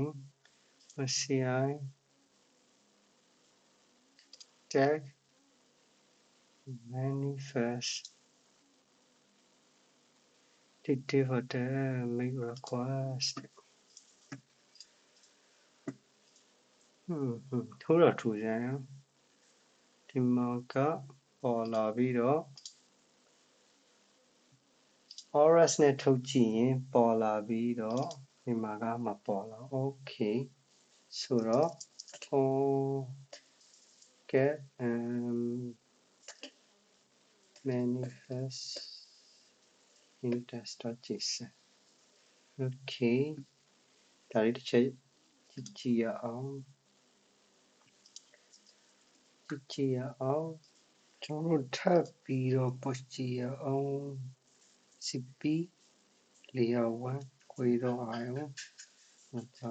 okay တော့ဒါကြောင့်လေ OCI layout viewer registry digest 288 okay နော် OCI image နော်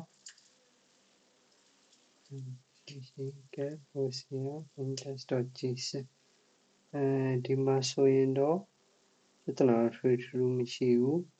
ဘာပဲရှိလဲဆိုတော့ဒီဟာလေးနဲ့ define လုပ်ထားတယ် okay manifest push လဲ few second ago manifest not found manifest not found ဆိုတဲ့ဟာကတော့နည်းနည်းစားရပါတော့ okay docker sign in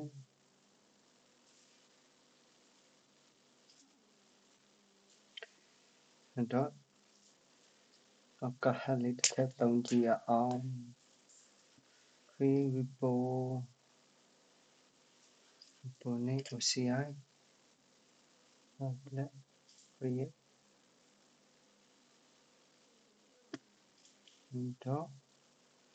name setting them now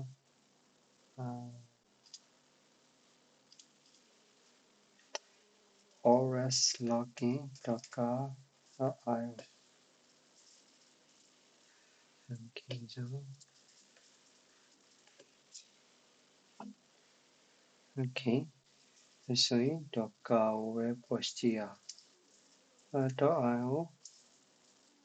OCI u1 ဒါလေးနဲ့ push လုပ်ကြည့်ရအောင် push လုပ်ကြည့်ရအောင် okay တက်တယ်တော့ကြည့်မယ်digester မပေါ်ကိုရပြတ်တယ်Docker ရောက်လဲ Docker ပါနော် personally ရတော့ Docker မသုံးဆိုမယ်ကိုရ manifest မရဘူးဆိုတော့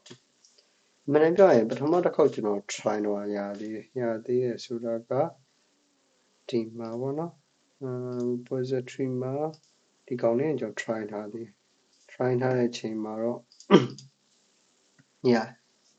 manifest layer ဆိုပြီးတော့တက်တယ်ဒါပေမဲ့မတက်ဘူးဆိုတော့ဒီကောင်ကိုကျွန်တော်ဘယ်လိုပြန်ပြောင်းရ registry name တစ်ခုကို change ကြည့်အောင် delete OCI okay repository OCI scratch applet create setting မှာဆောက်ထားတဲ့အခု permission ရှာပါအတက်ပဲပေးလိုက်တော့ OCI scratch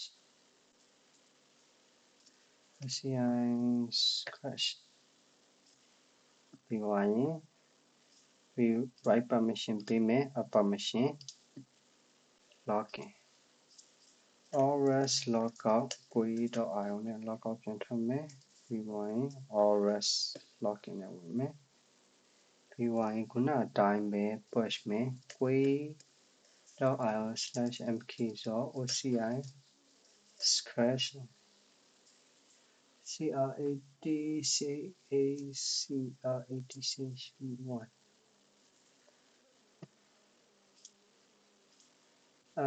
unauthorized okay စနေနေ့စ ors login okay repository cp query.io/ ဆိုပြီးတော့ OCT ဒါပြန်ပြီး OCT auto complete OCT scratch okay ပြန် delete တော့ OCD scratch autocomplete okay ဒီခါတော့မှန်အောင်ခေါ်ကြည့်ကြအောင် SCDCH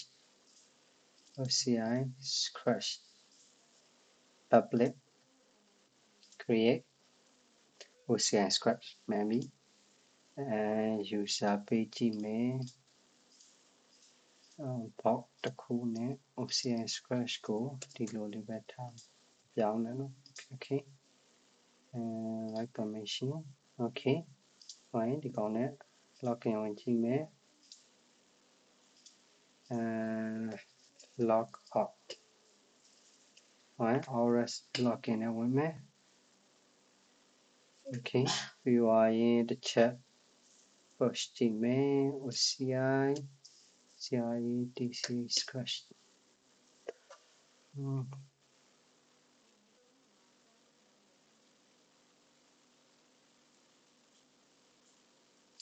image config layer manifest ဒီမှာ manifest upload လုပ်သွားတယ် manifest upload လုပ်ပြီးတော့ manifest မတွေ့ပါဘူးပြော okay တော့ကောက်တော့ push နေပြန်ပြီကိုယ်တော့အာယု image layer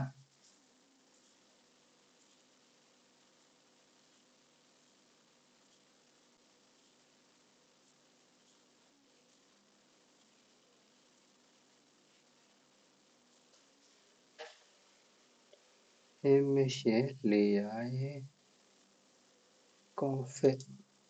in layer manifest push တယ်ပြီးသွားရင်ဒီမှာ manifest မတွေ့ဘူးလို့ပြောမယ်ပြဿနာအဲ့တော့ okay ဆိုတော့ကျွန်တော်တို့ဘယ်လိုလုပ်ကြမလဲဆိုတော့နောက်ထပ် report တစ်ခုကိုရှာပြီးတော့ push ကြည့်မယ်ဒီကောင်ရဲ့ tag ကိုအကုန်ဖြတ်မယ်delete ဖတ်ကြည့်မယ်ဖတ်ကြည့်ပြီးတော့ဒီကောင်မှာထားထားရင်ပေါ်နဲ့ဖတ်ကြည့်မယ် log out ors ပြီးသွားရင်သူရဲ့ report က hello scratch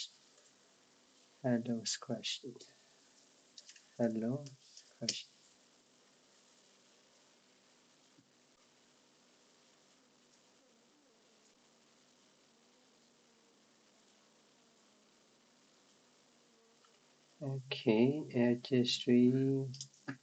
ဆိုပြီးတော့ tag ကိုတွက်ကြည့်မယ်manifest not found မှာပြ okay manifest not found ဟို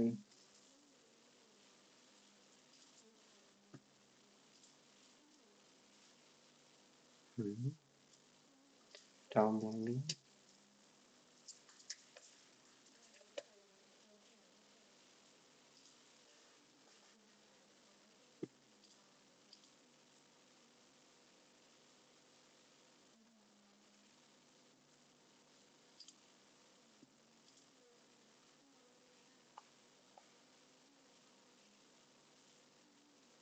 ဒီမှာဆိုရင်ဘာတော့ထားလဲ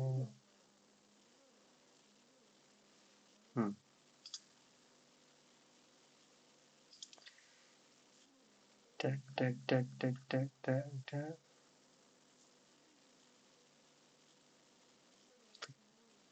ဒီ OCI compatible ဖြစ်တဲ့ဟာတွေမှာဒီတစ်ခုပဲအလုံးမလုပ်တာဆိုရင်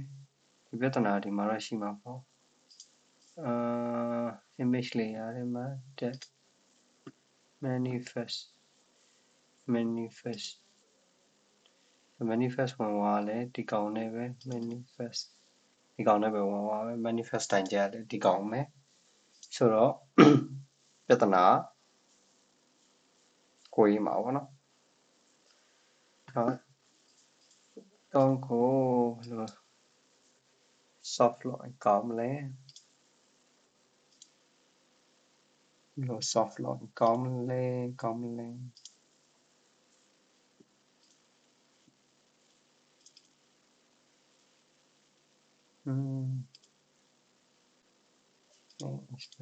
tag history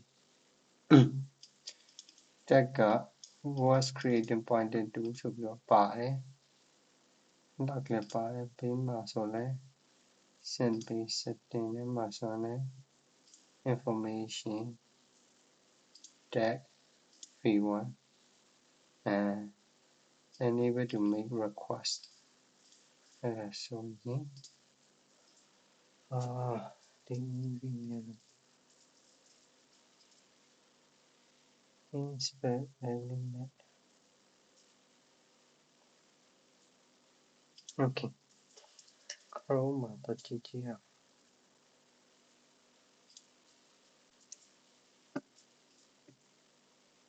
Chrome မှာတော့ကြည့်ကြည့်ရအောင်ကိုယ်တော့အဲ့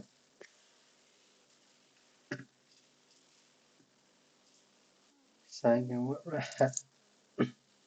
try ကြည့်မယ်ပေါ့နော်မရဘူးဆိုရင်ကျွန်တော်ဒီ Docker နဲ့ပဲဆက်ပြီးတော့သွားကြမယ်ပေါ့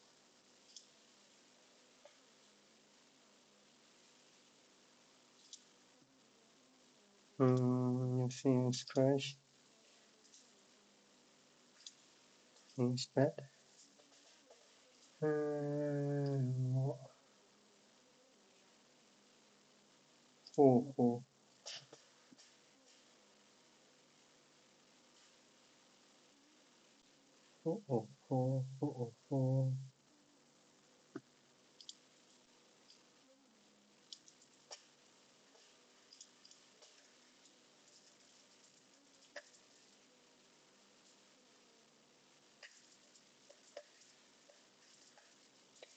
that go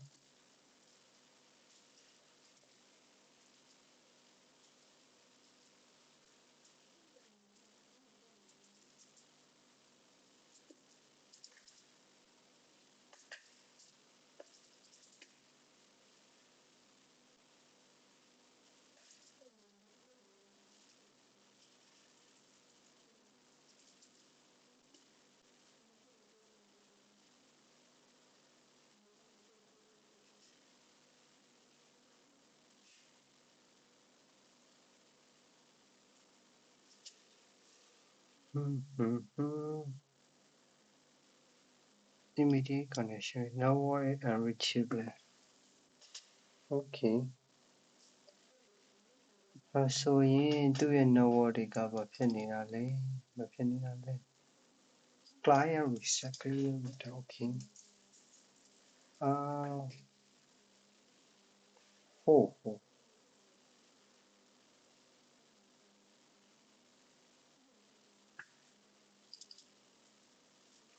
If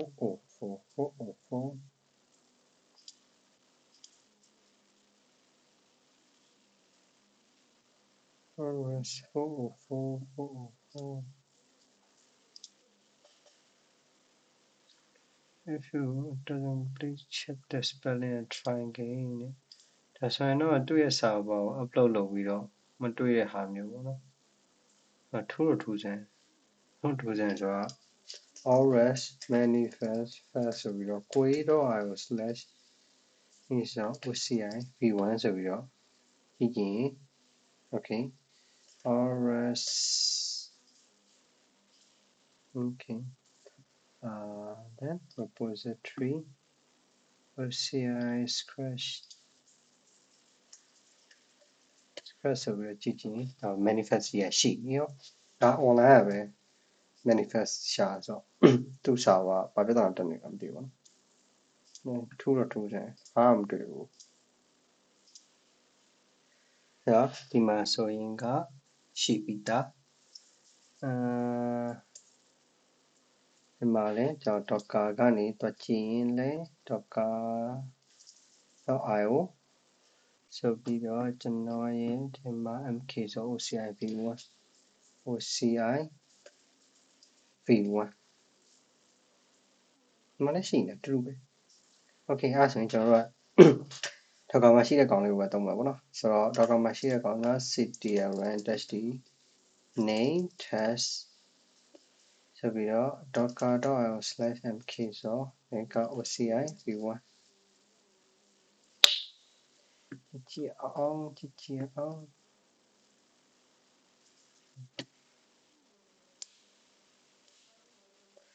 sợ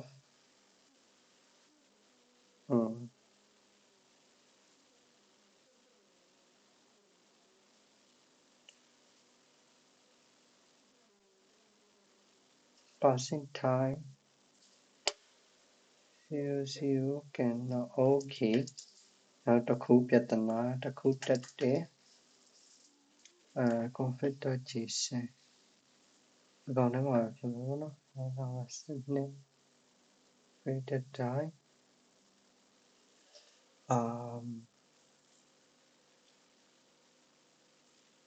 see okay same time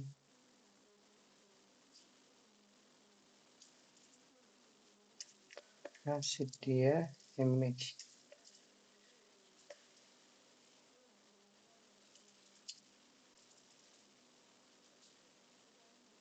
error immersion config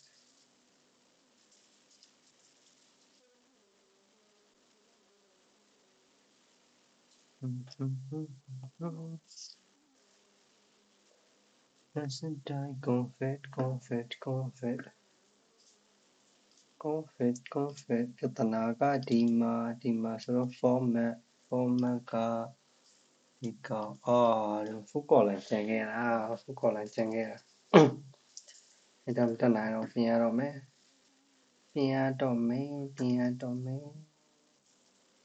ဒီမှာဖုတ်ကော်လန်လေးဒီဝိုင်းဒီမှာလဲဖုတ်ကော်လန်လေးအဲ့တော့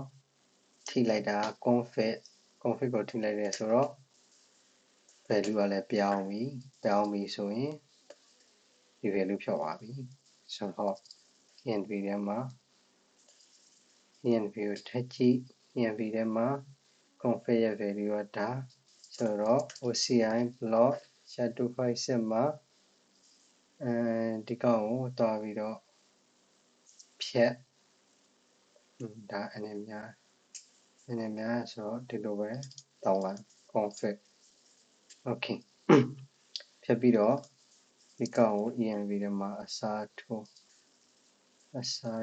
ဒီ value နဲ့အစားထိုးvalue နဲ့အစားထိုးပြီးတော့ source နဲ့ကြည့်ပြီးရင် config 1 digest ဆိုပြီးတော့ပြန်ကြည့်ဒီ value ကို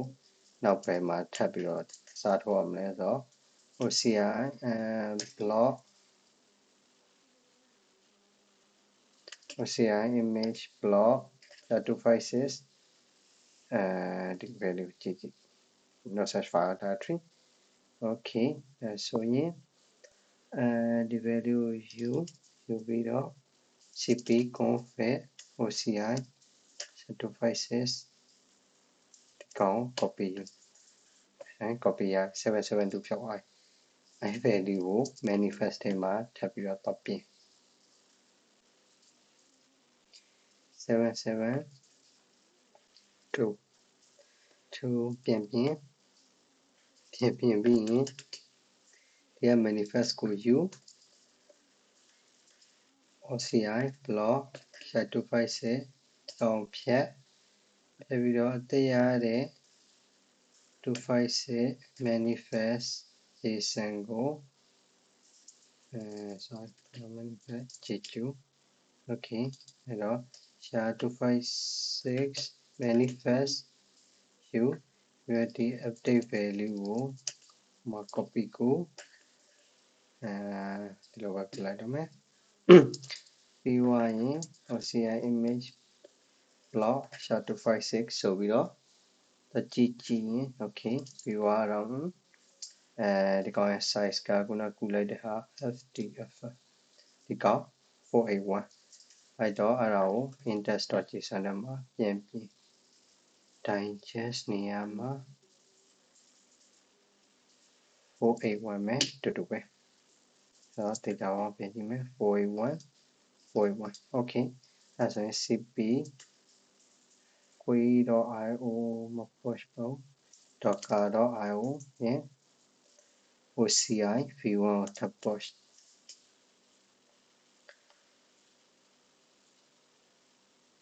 okay 41 so run dash d တော့ကတော့ချက်ကြည့်ကြည့်အောင်လိုလေးရှိမလဲrun y နောက် ctf ps file နဲ့ကြည့်လိုက်ရင်ဒီကောင်လေး run y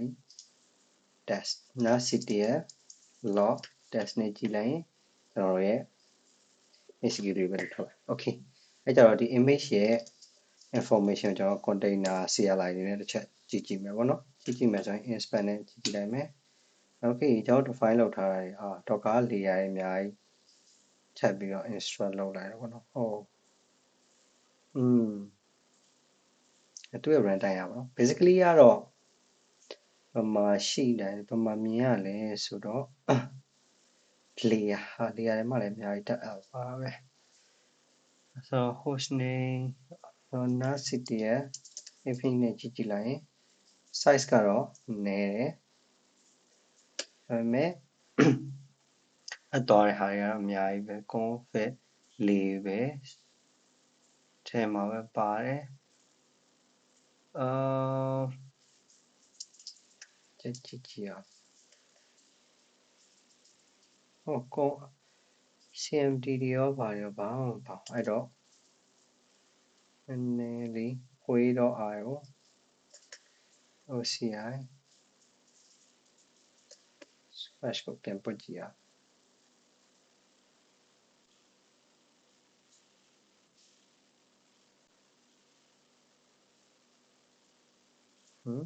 တတနာနာ CTF တနာတက်ပြန်ပြီဆိုတော့ဟုတ်ORS CP နဲ့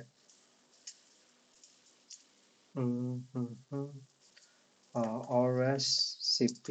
from OCI layout OCI image v1 way.io slash mk so OCI crash v1 okay config chain y login ဖြစ်ဖို့အတွက်က repository ကိုသွား OCI scratch v1 history sorry ဒီကောင်လေးကို podman login ORS okay push ကြည့်အောင် okay ဆိုရင် hopefully ပေါ့နော်ကြည့်အောင်okay ဒါဆိုရင်တော့ကိုယ် issue မဟုတ်ကျွန်တော် issue ပေါ့နော်မတိုင်း format ကိုသိချမလုပ်ထားပြဿနာအခါကျရင်လူ typo တွေ issue တွေတော်တော်ခက်ရှင်းဆိုတော့ okay ဒီမှာဆိုရင်တော့ရပါပြီပေါ့နော်ဆိုတော့ကျွန်တော်မနေ့ပြောရင်တော့ docker မသုံးတော့ extraction တွေမြင်များတယ်အဲ့တော့ NASCTF ps minus a NASCTF minus f ဆိုပြီးဒီကောင်ဖြတ်မယ် NASCTF NASCTF image NASCTF minus so OCI v1 NASCTF images NASCTF pool way.io slash mk so OCI scratch v1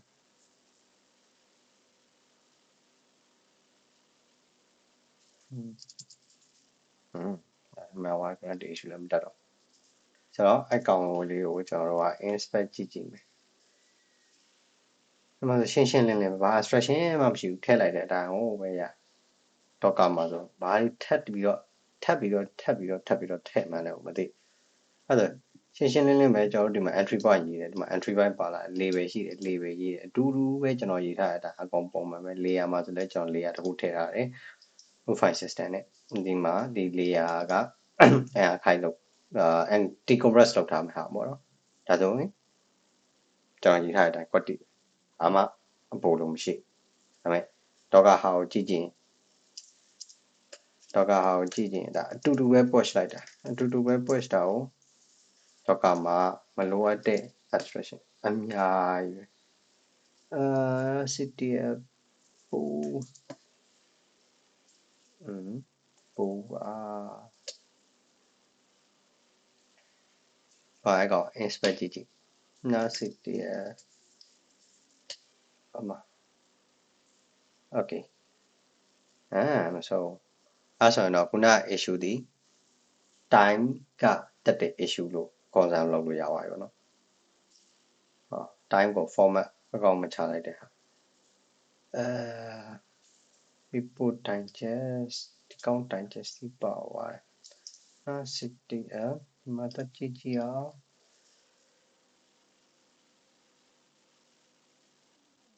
OCI tag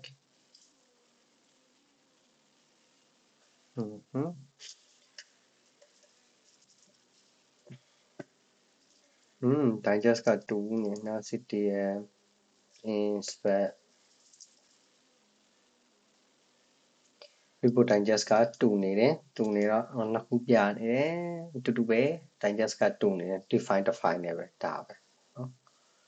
okay ဒါဆိုရင်တော့ကျွန်တော်ဒီ layer တစ်ခုနဲ့ add တာပြီးသွားပြီပေါ့နော်ဒါပေမဲ့တကယ်မှာတော့ layer ကတစ်ခုပဲမဟုတ်အများကြီးပဲပေါ့ layer နှစ်ခု3ခု3 5ခုအများကြီးပေါ့နောက်6 9ခုပေါ့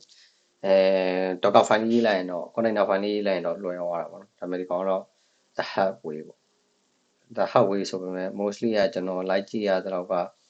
ဒီ local ထဲမှာရောတခြား share ထားတဲ့လူတွေရောမတွေ့တာနဲ့ပေါ့နော်ဒါလေးလုပ်ပေးချင်တာ okay အဲ့ဒါကျွန်တော်နောက်တစ်ခုအနေနဲ့ဘာလုပ်မလဲဆိုတော့ layer နောက်တစ်ခုထပ်ထည့်ကြည့်မယ်ပေါ့နော်ဆိုတော့ layer နောက်တစ်ခုထပ်မယ်ဆိုရင်ကျွန်တော်ကခုနရှိပြီးသားဟာတွေကို pre image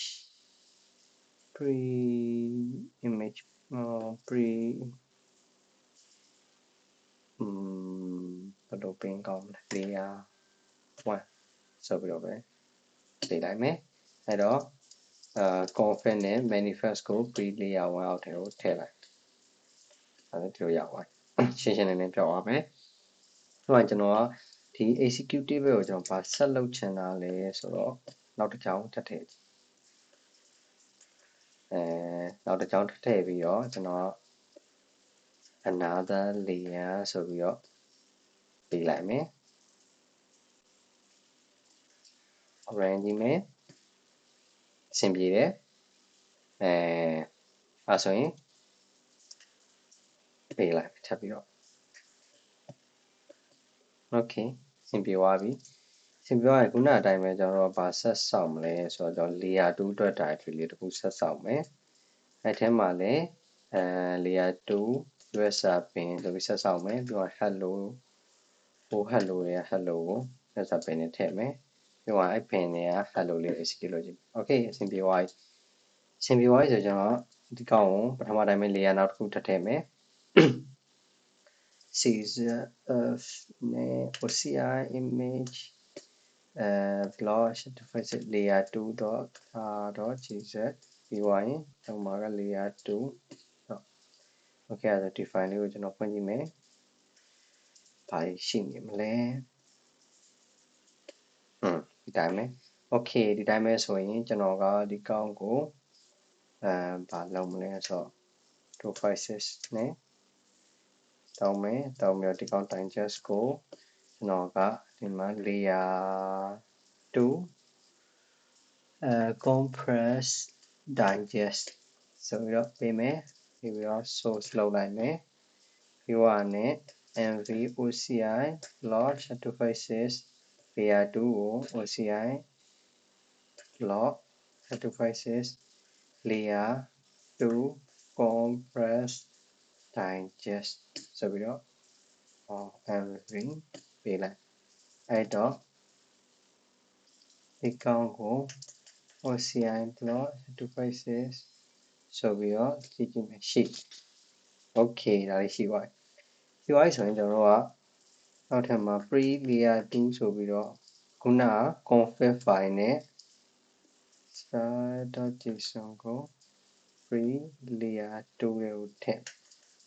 အဲဆိုရင် layer 2ထဲမှာconfig file ထဲမှာကျွန်တော်ကဘာတော့ပြင်မလဲဆိုတော့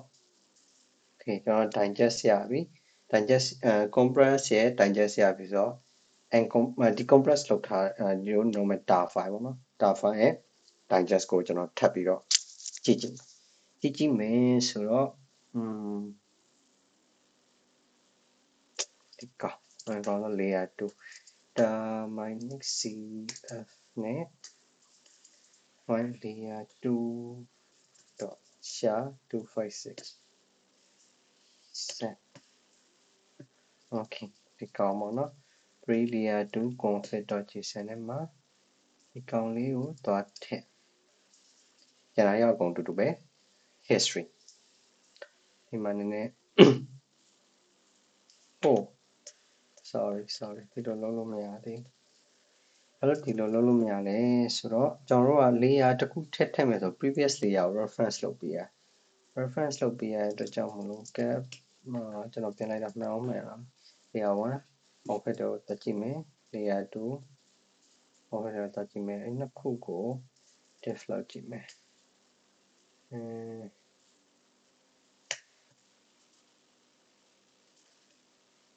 1 config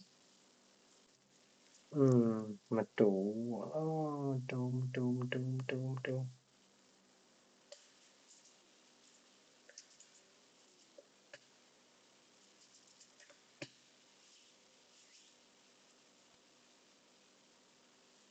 အဲ့တော့ pre layer 1 config.json pre layer 2 config.json okay ပြီးတော့မှကျွန်တော်ကconfig file fetch config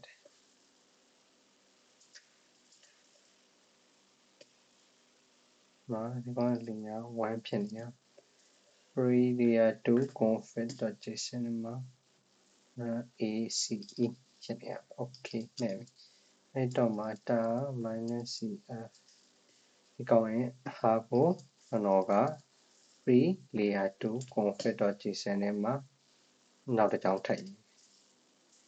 sha 256 so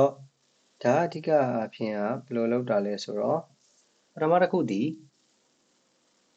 ဒါ layer 1ရဲ့decompress archive ဒါ layer 2 အတွက် decompress archive ဒီမှာကျွန်တော်က description လေးကိုလို့ချိန်မယ်ဆိုတော့ layer 2ဆိုပြီးချိန်လိုက်ပြောရင် history မှာကကျွန်တော်ကဘယ်လိုထည့်မလဲဆိုတော့ဒီခါတော့မှန်အောင်ကြည့်လိုက်ပါဦးနော် UTC time and then last year month day hour minute second and ပြီးတော့မှ and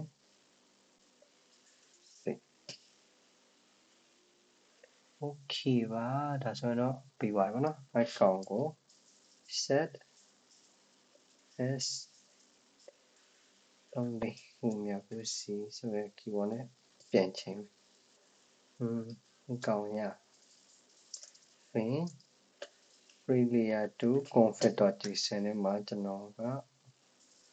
ဆက်လုပ်လဲဆိုရင်ဒီကောင်ကို creator id ဒါပဲရေးလိုက်မယ်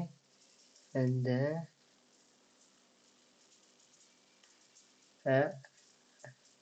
another layer ဆိုပြီးတော့ပေးလိုက်အဲဆိုရင်ကျွန်တော်ဒီ file လေးကိုတစ်ချက်စစ်ကြည့်မယ်မှန်တယ်ဒါကျွန်တော်ချိန်တဲ့ဟာကိုချိန်သွားပြီ okay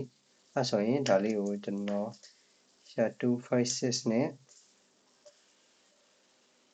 ထောက်ကြည့်လိုက်အဲ့ဒါကိုကျွန်တော်ကမလုပ်မလဲဆိုရင် OCI SHA-256 ထဲမှာတတ်ထည့်လိုက်ပြီးတော့မှ ENP ထဲမှာ update လုပ်မယ်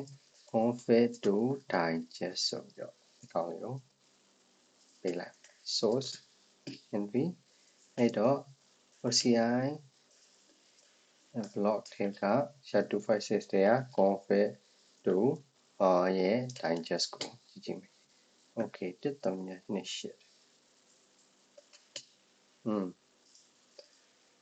okay ပြီးသွားကျွန်တော် manifest ကိုကြည့်ကြည့်မယ် manifest မှာလည်းထုံနေ၎င်းမယ်ကျွန်တော်တို့က config ကိုတော့ဒီ2ရဲ့ config ကိုချိန်ပေးရမယ်ပေါ့နော်ချိန်ပေးရမယ်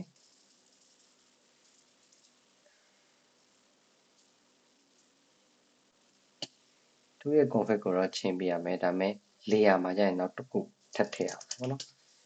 ဒီ layer 2 compress ကိုထပ်ထည့်ပေးရမယ် pre ပြီးသွားရင် layer 2ရဲ့ဟာကိုထပ်ထည့်ပေးမယ်ဆိုတော့ manifest okay မြန်မာဒါလေးအောက်လိုက်မယ် okay ပြီးမပြီးသေးဘူး size လေးပါတခါတည်းပြော OCI block certificate ဒီ size ပေါ့နော်ဒီ size လေးကိုပြောပြရမယ်ဒါလေးဖြောက်လိုက် okay config ရဲ့ခုန size လေးပြောင်းသွားပြီဆိုတော့ config size ကိုဒီ count size လေးပြန်ပြီးတော့ပြန်ထားပေးမယ် okay ဒါဆိုရင်ဘယ်လိုဖြောက်ရလဲကြည့်ရအောင်နော်GQ မယ်နဲ့ share 256 share free layer 2 manifest ကောင်းလေးကိုယူမယ်ယူပြီးတော့ digest ဆိုပြီးတော့ဒီမှာပါပြီးတော့ထည့်အဲ့တော့အမတိုင်ခင်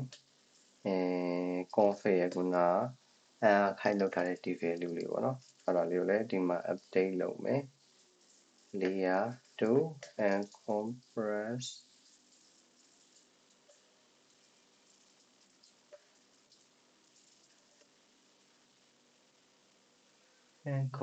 digest okay ဆိုရင် plus minus block OCI block SHA-256 မရှိဘူး okay အဲ့တော့ copy ပို့ပါမယ် manifest OCI block SHA-256 ဆိုပြီးတော့တက်ကြည့်မယ်ဒီ value လေးပေါ့နော်674အဲ့ဒါကိုကျွန်တော်တို့ကဘာမှ update လုပ်ရမလဲဆိုတော့ခုနဒီ OCI image တွေမှာရှိတဲ့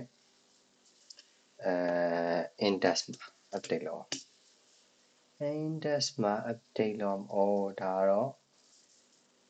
another story ပေါ့ manifest နောက်တစ်ခုထပ်ထည့်မယ် sorry ဒီမှာဟိုအမြောင်လို့15G 16G okay ဒီလိုလေးပြလိုက်မယ်ဟိုမှာဖြတ်ပြီးဒီက okay အဲ့ဒီကူးမယ်ကူးပြီးွားရင်ဒီကောင်းရဲ့ manifest 2ရဲ့ digest ကဒါ oh my god 2ရဲ့ digest ကဒါနောက်မှလည်းပြန်စစ်ကြည့်လိုက်အောင်မယ် block manifest 2 digest okay 674အနေနဲ့ရှိတယ်အဲဆိုရင် index မှာသွားပြီးတော့ကျွန်တော်ပြင်မယ်ဒီကောင်ပြင်မယ်ပြီးသွားရင်674ဟိုင်းတက်ကိုကကျွန်တော်က v2 ဆိုပေးလိုက် okay ဒါဆိုရင်ဒီကောင်ကိုဆင်းကြည့်အောင်ရအဲ့ဆိုရင် image ကို upload လုပ်ပြီးတော့ manifest ကိုတစ်ချက်လုပ်ကြည့်မယ် fetch OCI v1 OCI layout v1 ဒါ v2 မှာsorry v2 ကြရင်layer ကနှစ်ခုဖြတ်သွားတယ် okay ဆိုရင်တော့ဆက်ပြီးတော့ try လို့ရတယ်ပေါ့နော်ဆိုရင် config ကိုပါတစ်ချက်ကြည့်ကြည့်မယ် config မှာဆိုရင်လည်း history ကနှစ်ခုဖြတ်သွားပြီပေါ့နော် okay ကျွန်တော်မှန်းထားတဲ့အတိုင်းပဲရပြီဆိုတော့ from OCI upload layoutပြီးသွားရင် OCI image v2 void.io/mk so OCI fetch v2 okay ကြည့်တာပေါ့ငါ copy တွေပဲကူးထားဆိုတော့တိတ်တော့ပြဿနာမရှိတော့ထင်တာ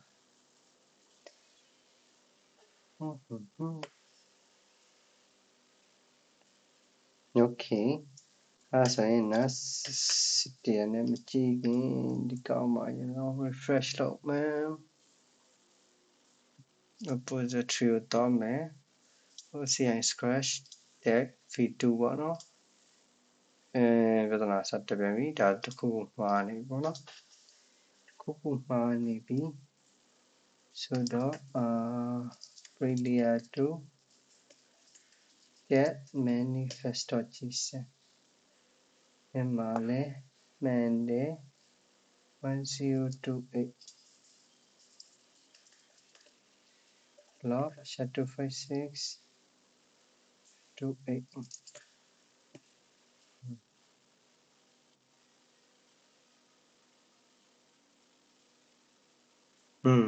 ဒီ format ပဲထပ်မှာပဲရပါတယ်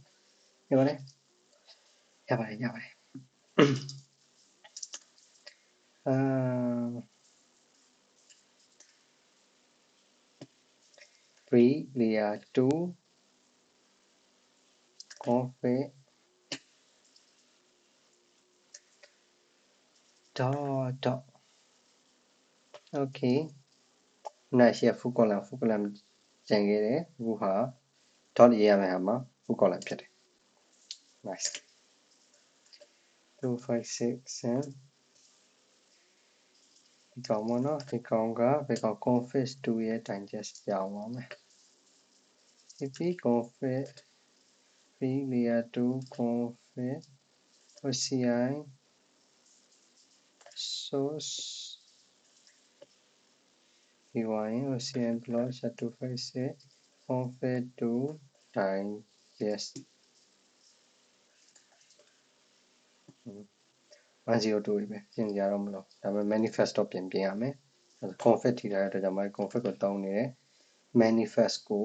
ပြင်ရမယ် manifest 2ကsorry ကောင်းပါနော်1028တော့1028ပဲပြင်ကြရတော့မလို့အဲ့တော့ဒီကောင် manifest 2ကို r-oci log sha256 တဲ့ဒီကောင်ဖြတ် sha256 ပြင်layer 2 manifest ကို update လုပ် pyn source ပြန်လုပ် pyn free layer 2 manifest oci block sha256 manifest 2 digest okay အဲ့ဒါဆို674ပဲပြင်ကြမလို့ oci index.json ဆိုရင်ဒီ manifest ကို update လုပ်674ပဲပြင်ကြတော့မလို့ okay အဲ့ဆိုရင် cp ဆိုပြီးတော့ tab push ကြည့်မယ်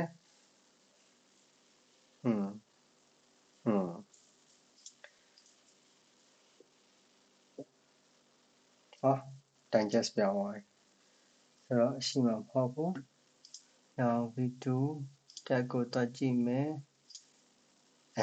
ပေါ်လာပြီပေါ့နော်ဒါကခုနကကျွန်တော်ထည့်လိုက်တဲ့ digest လေးပေါ့ okay ဒါနဲ့ကျွန်တော်တို့ run ကြည့်မယ် run test day test 2ကောင်းတယ်ပါ okay ဒါဆိုရင်တော့ run သွားပါတော့ test 2 okay another layer ဆိုပြီးတော့ရတယ်အဲ့တော့ဒီ image လေးကို nascitial image ဆိုပြီးကြည့်မယ်ကောင်းကို nascitial insert လောက်ကြည့်အဲ့ဆိုရင် configuration မှာ file system နဲ့root layer နှစ်ခုရောက်လာတယ်ဒါ configuration ကလည်း layer 2ဆိုတဲ့အတိုင်းနောက်ပေးထားတဲ့ဟာဖြစ်သွားတယ် okay ဒါဆိုရင်ကျွန်တော်တို့ဒီပုံလေးကိုတော့ကြည့်ကြမှာပေါ့ဒီပုံလေးက2စစဘာပြောင်းသွားလဲဆိုတော့ nothing change ဒီဟာပဲပေါ့နော်နားပြောသလိုပဲ ဒါကတော့မှန်တယ်ပြောရင်ကျွန်တော် layer တစ်ခုထပ်အပ်ပြီးတော့နောက်ထပ် manifest နဲ့ဘယ်လို trigger လောက်အောင်လဲပြတာပေါ့နော်အမှန်တိုင်းဆိုရင်တော့ဘယ်လိုလုပ်တင်တာလဲဆိုတော့ဒီထဲမှာဒီ manifest ထဲမှာပဲပေါ့နော်ဒါတွေရေးထားတင်တယ်ဘာလို့လဲဆိုတော့ဒီ tag တစ်ခုနဲ့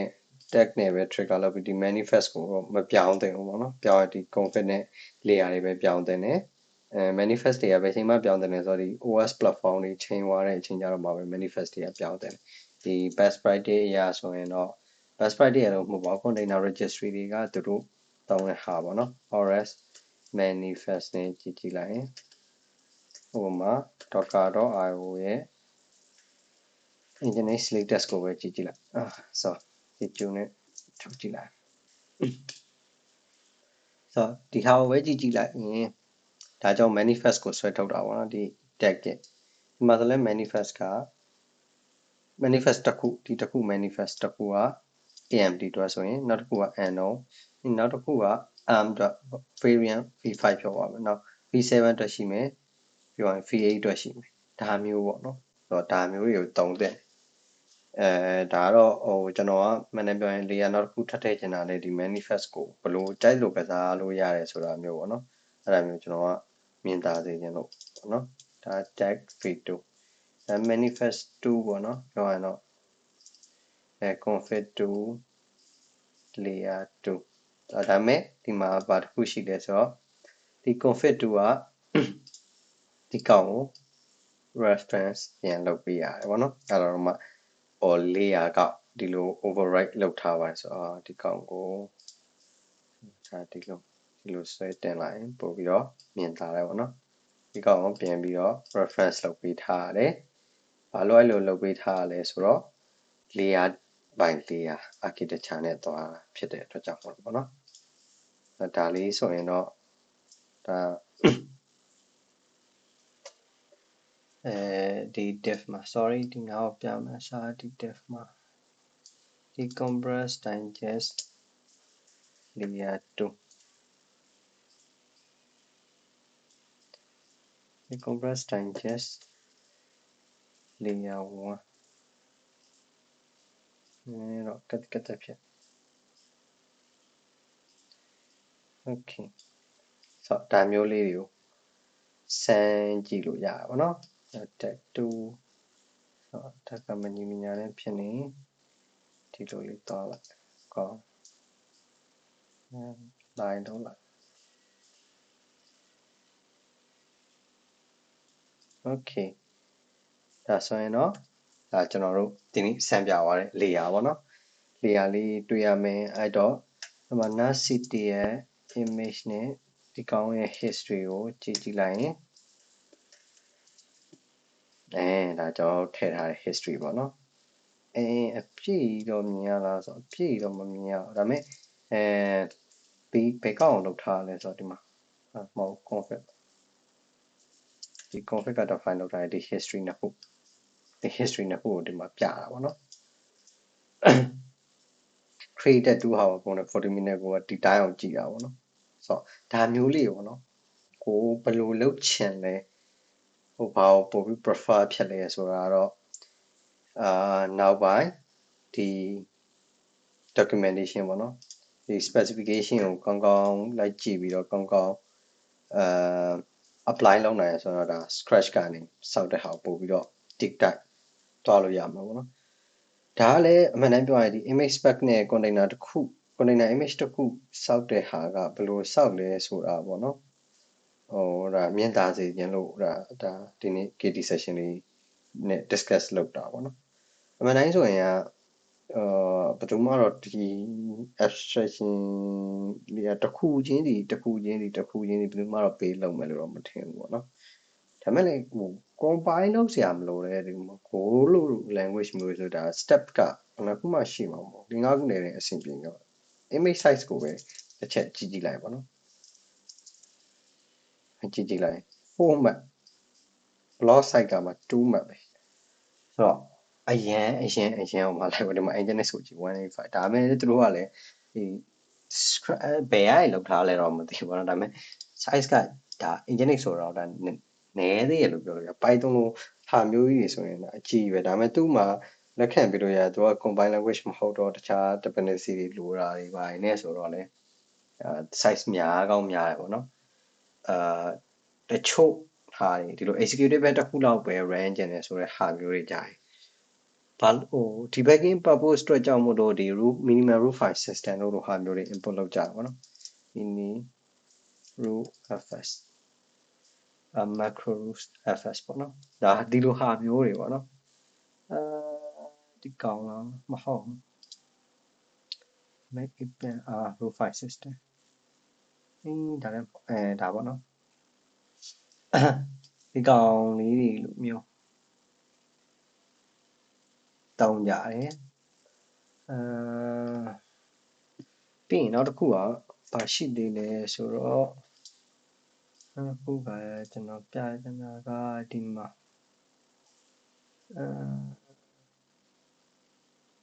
ရောက်ပါတော့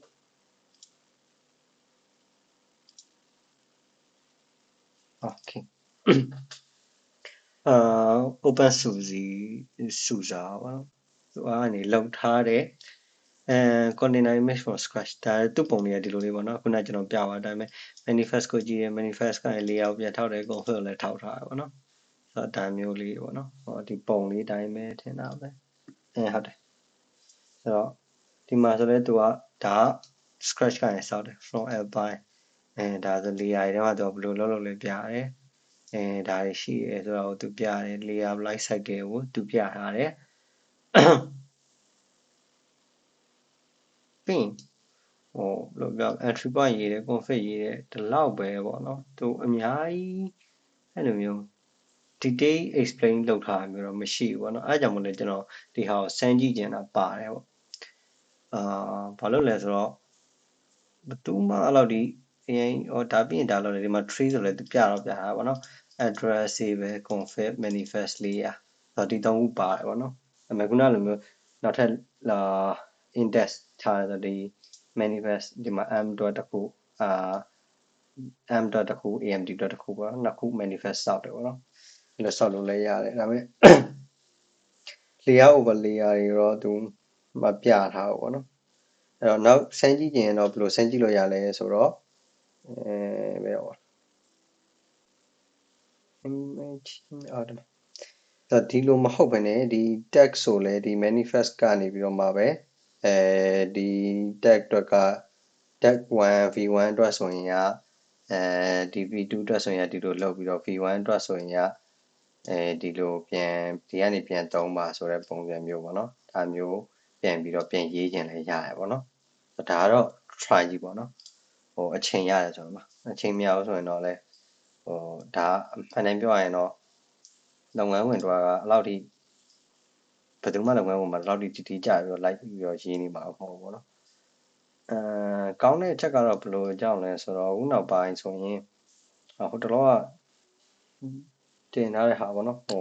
open source ဒီ repository registry တွေကဒီ corporate တွေရဲ့ pool လောက်တာတွေကြောင့်အရန် looked up cost တွေဖြစ်တယ်ပေါ့ဆိုတော့ cost အရင်များတယ်အဲ့ဒါမျိုးတွေကိုဆွဲချပြီး cash တောင်းကြပါလို့ပြောတယ်ဒါပေမဲ့တကယ်ကိုအတွက်လည်း budget save ချင်တယ်ဆိုရင်ဒီလို image ကိုmulti stage တုံးပြီးတော့ pay လောက်တာပဲဖြစ်ဖြစ်ဒါမှမဟုတ်ဒီလိုအရင်layer အများကြီးမလို့ဆိုရင်ကဒီလိုပုံစံမျိုးနဲ့ generate ထုတ်တာပဲဖြစ်ပေါ့နော်ဒါဆိုလဲမနေ့ပြောရင်တော့တချို့ CRM တွေမှာ integrate တော့လုပ်လို့ရပါတယ်ဒါပေမဲ့နည်းနည်းတော့လက်ပေါက်ကမယ်လို့တော့ထင်တယ်ပေါ့နော်လူမှလည်းလုပ်တဲ့မရှိကြဘူးလို့ထင်ပါတယ်ဒီ container image စောက်မယ်ဆိုလူတိုင်းကdocker file နဲ့ပြောတော့ပြကြလိုက်မယ်ပေါ့နော် docker file နဲ့စောက်တယ်အောက်က OCI image ပတ်တိုင်းစောက်တယ်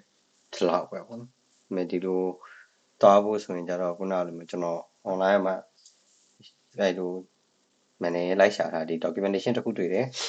YouTube မှာဆိုရင်လည်းသူကOCI image OCI for scratch base SUSE ရှိပဲထင်တယ်conference မှာ သူတို့ပြောထားတဲ့ဟာလေးရှိတယ်ဘယ်အောင်လဲမသိဘူးcontainer ဒီကောင်လေးထင်တယ် thank is ဟုတ်တယ် to ပေါ့နော်ဒီကောင်လေးပေါ့နော်ဒါကခုနသူတို့ documentation reference တော့ပြီးတော့ tutorial ပြတဲ့ဟာလေးရှိတယ်နောက်တစ်ခုကဘယ်ဟာရှိမှာ Oras ကလုပ်ပေးထားတဲ့ဟာလေးတစ်ခုပေါ့နော် Oras က interview လုပ်ထားတဲ့ session လေးတစ်ခုရှိတယ်creating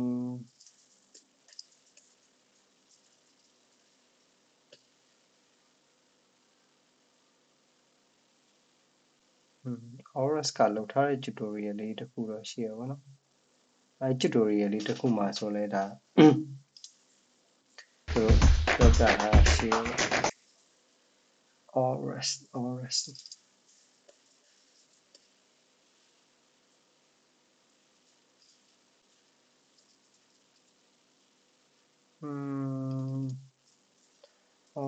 OCI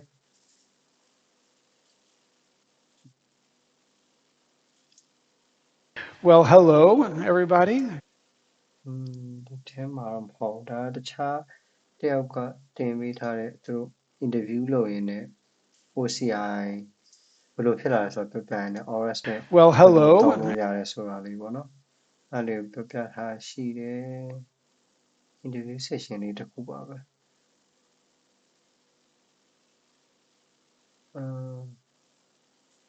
ဒီမှာဆိုလဲ Everyone is asking how trusted cert providers, and I can see that by looking at our ဆိုလဲ policy. ဒါ The things that ဘာ we've နဲ့ been ပြ also ထားလဲဆို focusing sign on key တွေပါ is we နဲ့ believe that a registry should Notary evolve to beအတွက်ပေါ့ able နော် to understand this graph of notary အတွက် objects. သူတို့ပြောပြထားရှိတယ်ဒါလည်း notary နဲ့ဒီ image sign လုပ်ပြီးတော့ publish လုပ်တာတော့ကောင်းတယ်ပေါ့နော်အပိုင်းအခု microservice တွေဖြစ်လာတယ် container တွေနဲ့ cloud native တွေဖြစ်လာတဲ့အချိန်မှာအဓိကဘာဖြစ်လဲဆိုတော့ security ကဒီ image ကိုကောင်းကောင်းဒီ digest value နဲ့ share to file ထုတ်တယ်ဆိုတော့ဒီ file ထဲမှာပါတဲ့ဟာဒီ value နဲ့ညီပါတယ်ဆိုတဲ့ဟာတက်တည်ပြအောင်တော့ဘာမှ trade to do တိတ်မရှိဘူးเนาะ security layer ရတစ်ခုလောက်ပဲထပ်ထည့်နိုင်တယ်ဆိုတော့ခုနလိုတကယ် certificate တွေနဲ့ manage လုပ်ထားတဲ့ဟာတွေကြတော့ပို့ပြီးတော့ကောင်းတယ်ပေါ့နော်ဒါဒီဟာ sign လုပ်ထားပါတယ်သူကလောက်ထားပါတယ်ဆိုတော့တကယ်တေချာ validate ဖြစ်ထားတာတော့ပို့ပြီးတော့ security concern ရကြည့်မယ်ဆိုရင်တော့ပို့ပြီး best practice ဖြစ်တယ်ပေါ့နော်ကျွန်တော်တို့ထိုင်းကြည့်စီခြင်းနဲ့ဒီဟာလေးတွေကတိထားရင်တော့ကောင်းတယ်ပေါ့နော်လူတိုင်း container ဆောက်တာ docker file နဲ့ဆောက်တာဆိုတော့လူတိုင်းဒီပါတည်နေတဲ့အချိန်မှာဒါလေးတည်ထားတဲ့အချိန်မှာတကယ် travel ရှိလို့ရတဲ့အချိန်မှာဘယ်ဟာပြဿနာတက်နေပါလဲဆိုတော့သိကျင်တဲ့အချိန်ကျရင်ဒီလို deep dive သွားရတယ်ပေါ့နော်နောက်ဆိုလဲ Oras ဆိုလဲကောင်းတယ်ပေါ့နော်သူရဲ့အဓိကကတော့ဒီမှာဆိုရင် how to guide မှာရှိ how to guide မှာ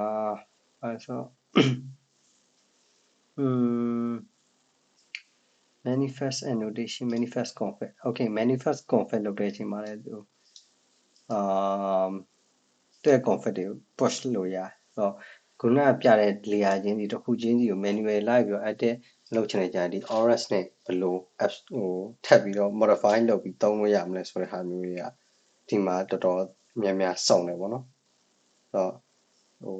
သုံးကြည့်ပါကောင်းတယ်ဒါပေမဲ့ sandbox project အနေနဲ့ပဲရှိတယ်ပေါ့နော်ဆန်းကြည့်တာတော့ကောင်းတယ် production တောင်းရင်တောင်းဆိုတာတော့ကို decision နဲ့ကိုပေါ့နော်အရင်mature မဖြစ်သေးရင်တော့ production မသွားတော့ကောင်းတယ်ပေါ့နော်ဒါပေမဲ့သိထားရှိရဆိုရင်တော့ဘယ်လိုနေရာမျိုးမှာ debug လုပ်တင်တယ်ဘယ်လိုနေရာမျိုးမှာတော့ဘယ် issue ဖြစ်နိုင်လဲဆိုတော့အကြံပြင်းအခြေခံသိထားကြပါမယ်ပြီးရင် crane ဆိုတဲ့ဟာလေးလည်းရှိရပါတော့ crane google ဒီကGoogle ရဲ့ crane ပေါ့နော်ဒီကောင်ဆိုလဲဒါကcontainer registry နဲ့လုပ်ဖို့တော့ပဲသူတို့ထောက်ထားအောင်ကျွန်တော်အစတော့ဒီကောင်ကိုတုံးတယ်ပေါ့နော်ဒီ registry မှာရှိတဲ့ဒီ manifest တွေနဲ့ဘယ်လို configuration တွေဒီမှာဒါဆိုလဲသူတို့ဒီ layer တွေ manifest တွေနဲ့ကစားရတဲ့ဟာပဲပေါ့နော်ပြရထားတာပေါ့အဲ့တော့ကောင်းပါတယ်သုံးကြည့်ပါ ဘယ်တူးတော့မှဘယ်ဟာကြီးမှအကောင်းဆုံးဆိုတော့မရှိဘူးပေါ့နော်ကိုစိတ်ကိုကြိုက်တဲ့ဟာရဲ့ရေရှည် support ရနိုင်မှာဟာမျိုးရတာအကောင်းဆုံးပါโอเคဒါလေးကတော့ဒီနေ့ဟိုကတော့ဒီလောက်ပါပဲပေါ့နော်ဒီကပြောချင်တာကတော့ဒီ OCR ရဲ့ image pad နဲ့ဘယ် tools မှမပါဘဲနဲ့ artifact ထုတ်ပြီးတော့ image ဘယ်လို push လုပ်ရလဲဆိုတာမျိုးပေါ့နော်ဒါလေးကိုအဓိကပြချင်တာဆိုတော့